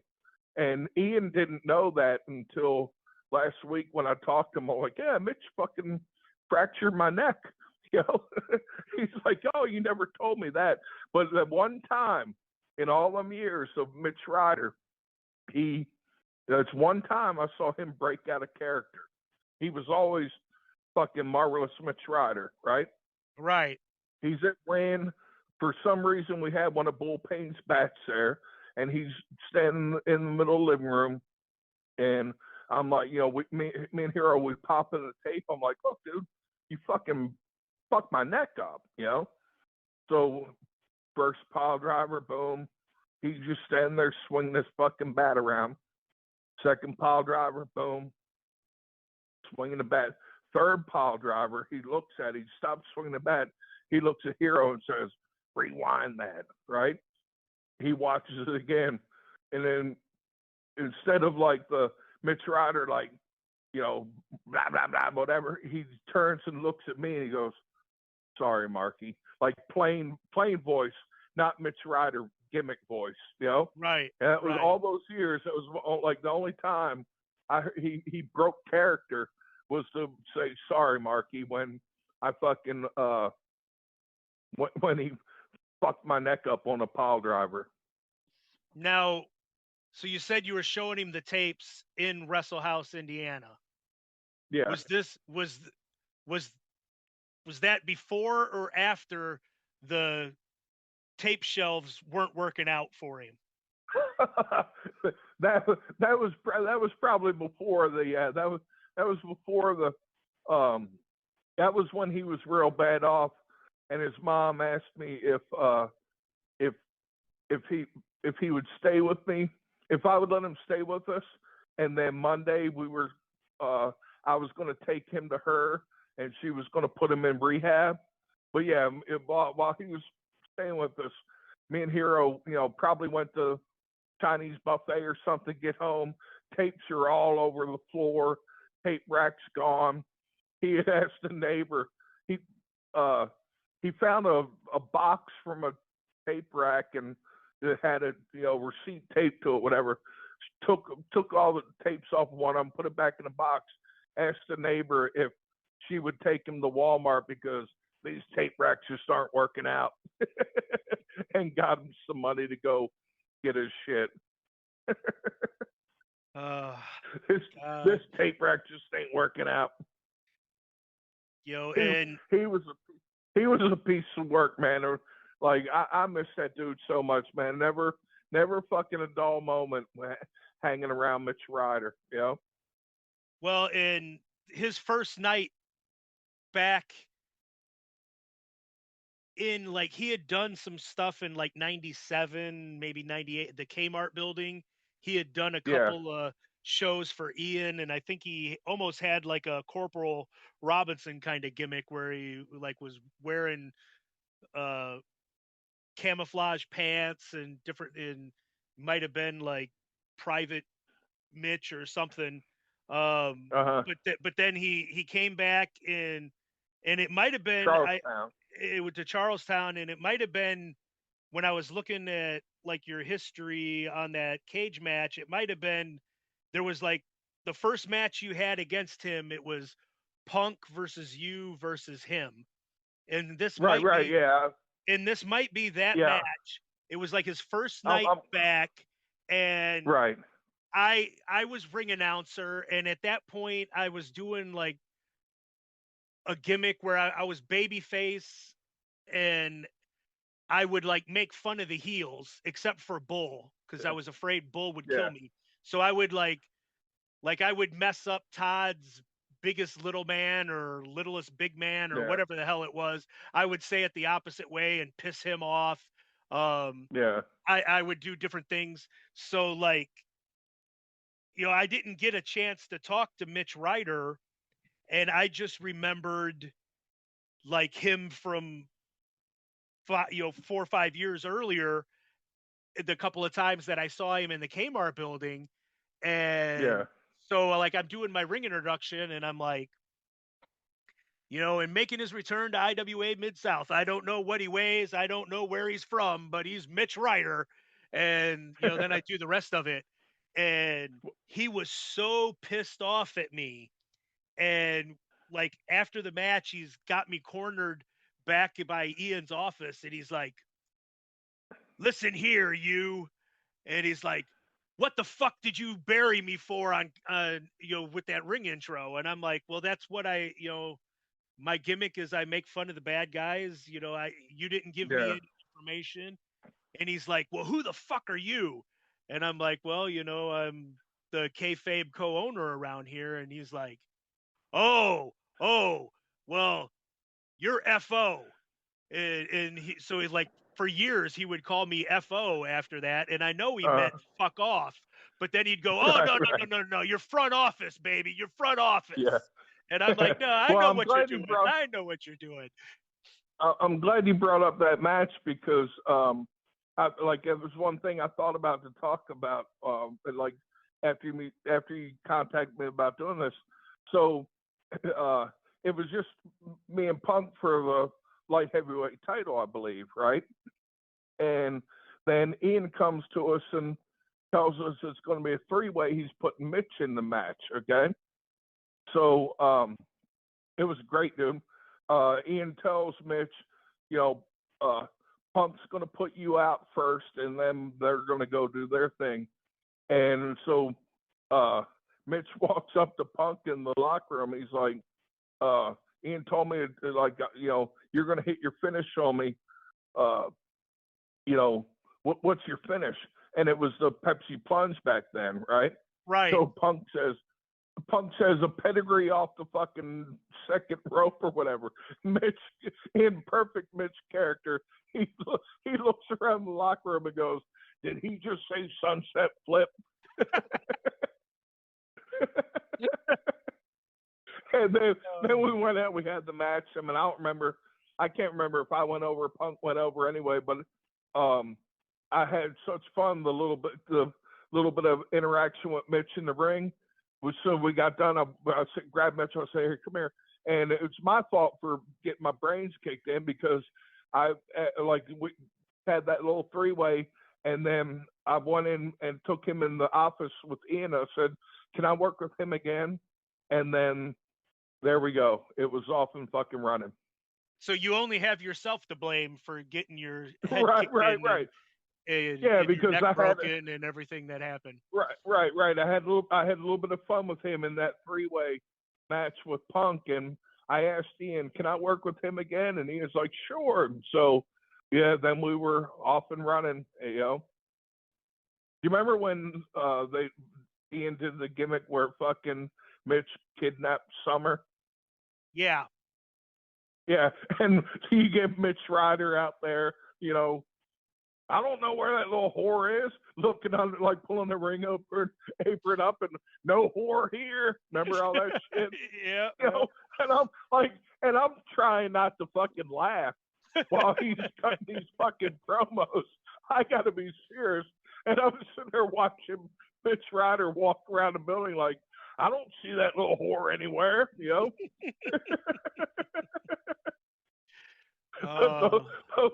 Those were fun days, man. Well, and then I eventually managed him for a short time, and even managed him against the Honky Tonk Man on a school benefit show that Ian did in the middle of nowhere, Indiana, and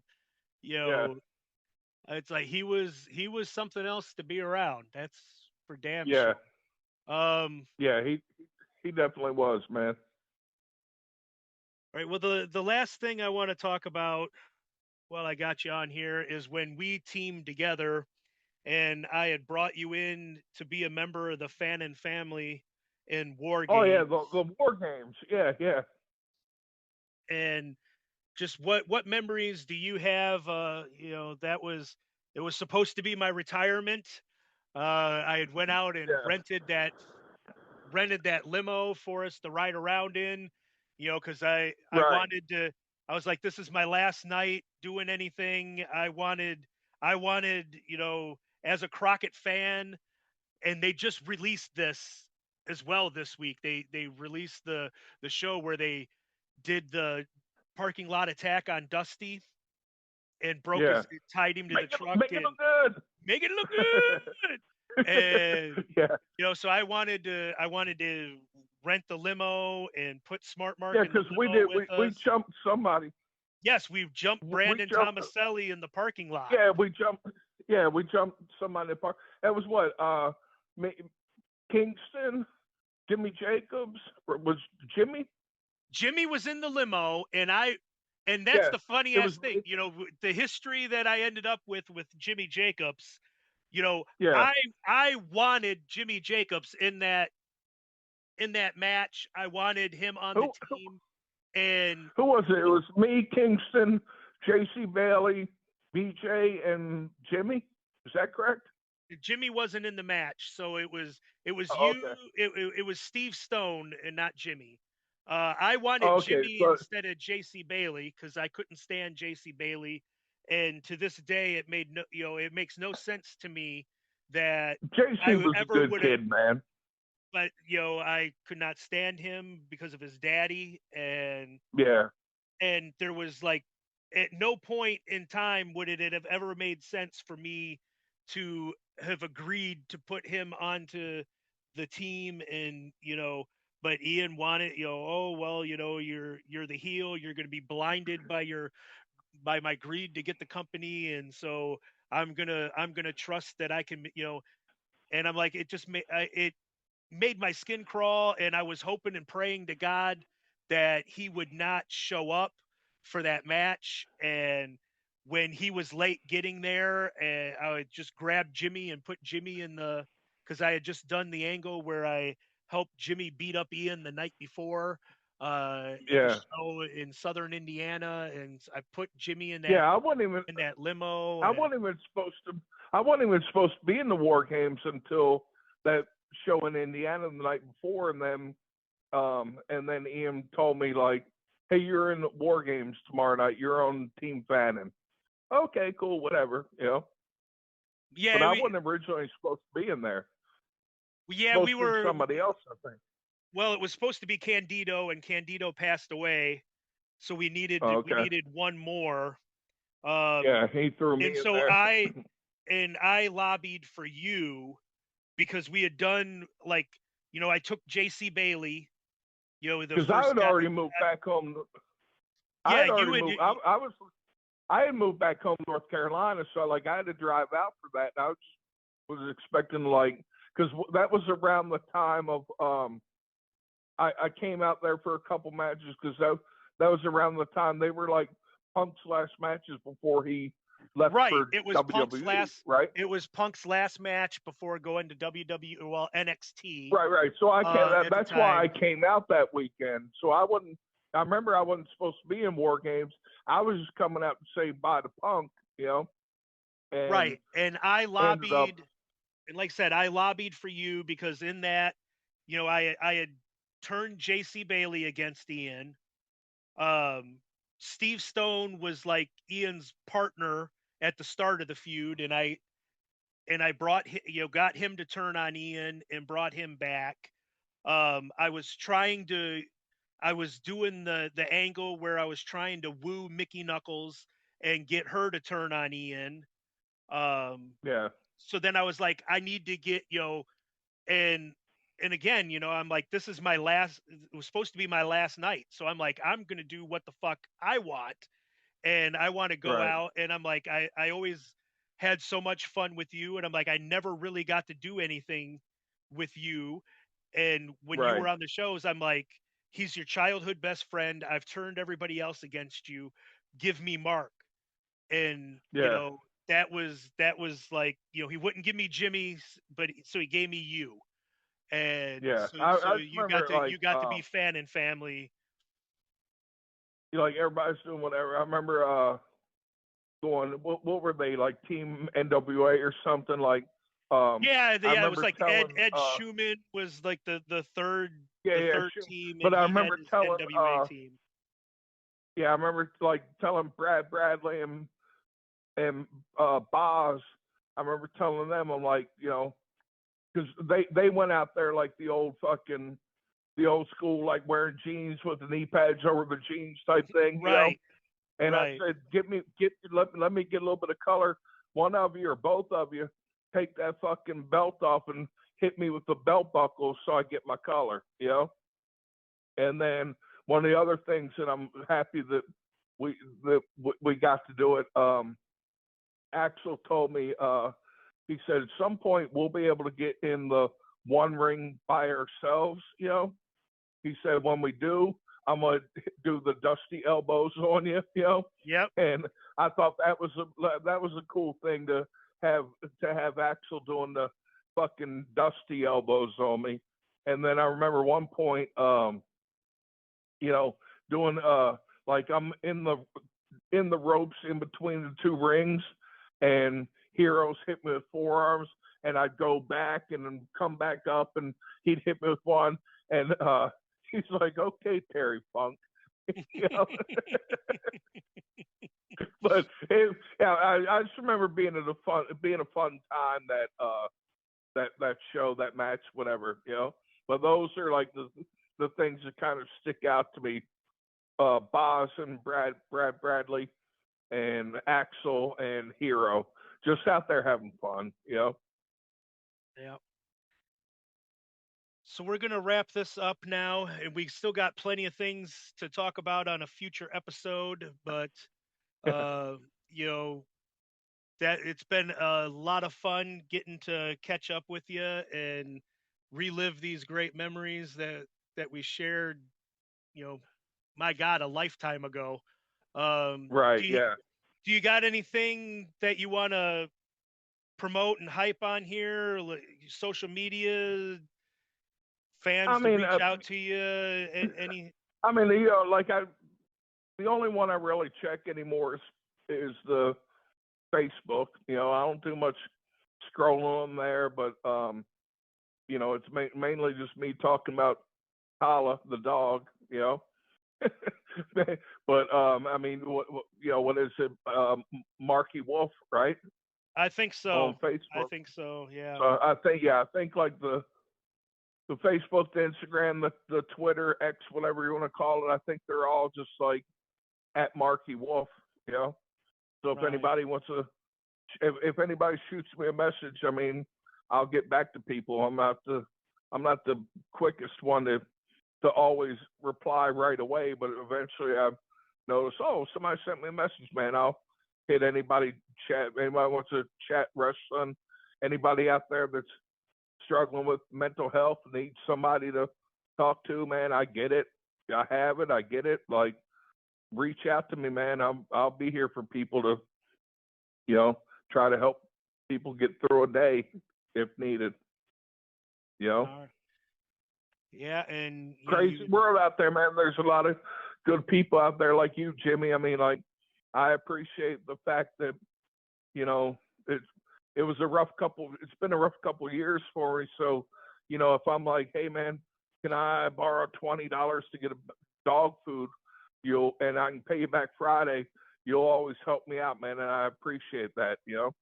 Well, that's, you know, we've talked about it throughout, that family atmosphere, and you know, I'm here for you. Anything that I can do to help you out, I'm here to do it, and that's why I was adamant to like try to get you on here. Been hounding the hell out of you, and and I'm messaging the hell out of you, and for somebody that doesn't do much other than, like, you know, work a little bit and you know, trying to do all this yoga and foam roller and all this rehab types of mobility work and rehab to try to get my leg and foot to quit being numb, you know.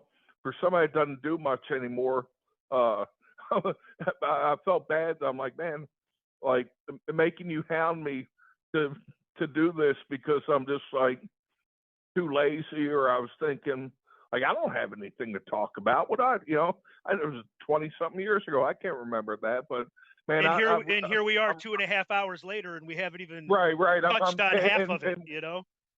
Right, and I'm glad you invited me to do this, man. I've had so much fun talking to you, and we'll have to do another one so that we can actually maybe cover more wrestling and more actual things wrestling will pop stuff. in my head. Right. More things will pop in my head, but, you know, matches with Isaiah or Chucky Smooth or whoever, Right, and we're gonna back have then. Like we're gonna have to we'll have get to, you yeah, hooked up with James Christopher to do some T-shirt designs for you to get on the Broken Merch Table website and just let fans buy some T-shirts of you and get you some money. And oh yeah, cool, man.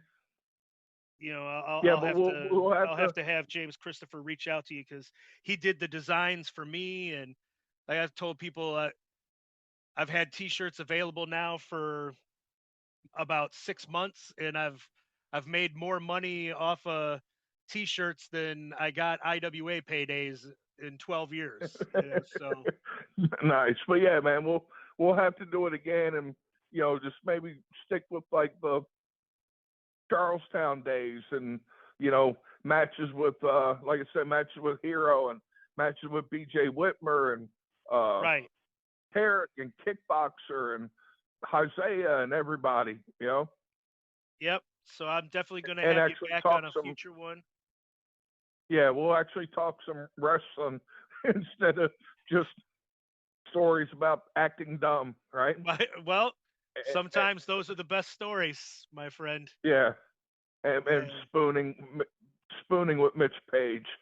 well, everybody needed to hear that story. That was a feel-good Right.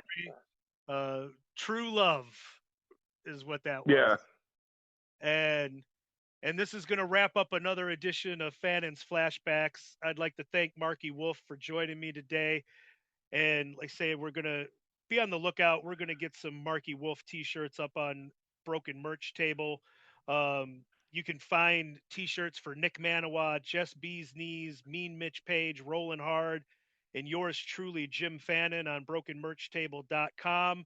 You can check out my YouTube channel at youtube.com/sportsfannin, where I put up IWA clips and matches and all these podcasts. And check out James Christopher. I was mentioning the godson, James Christopher. Follow him on Twitter at Candido24K _. And if you have some design work that you want done for yourself, shoot him a DM and he can do great work. You can follow me on Twitter at jfannin73 and on Instagram at IWAFannin73.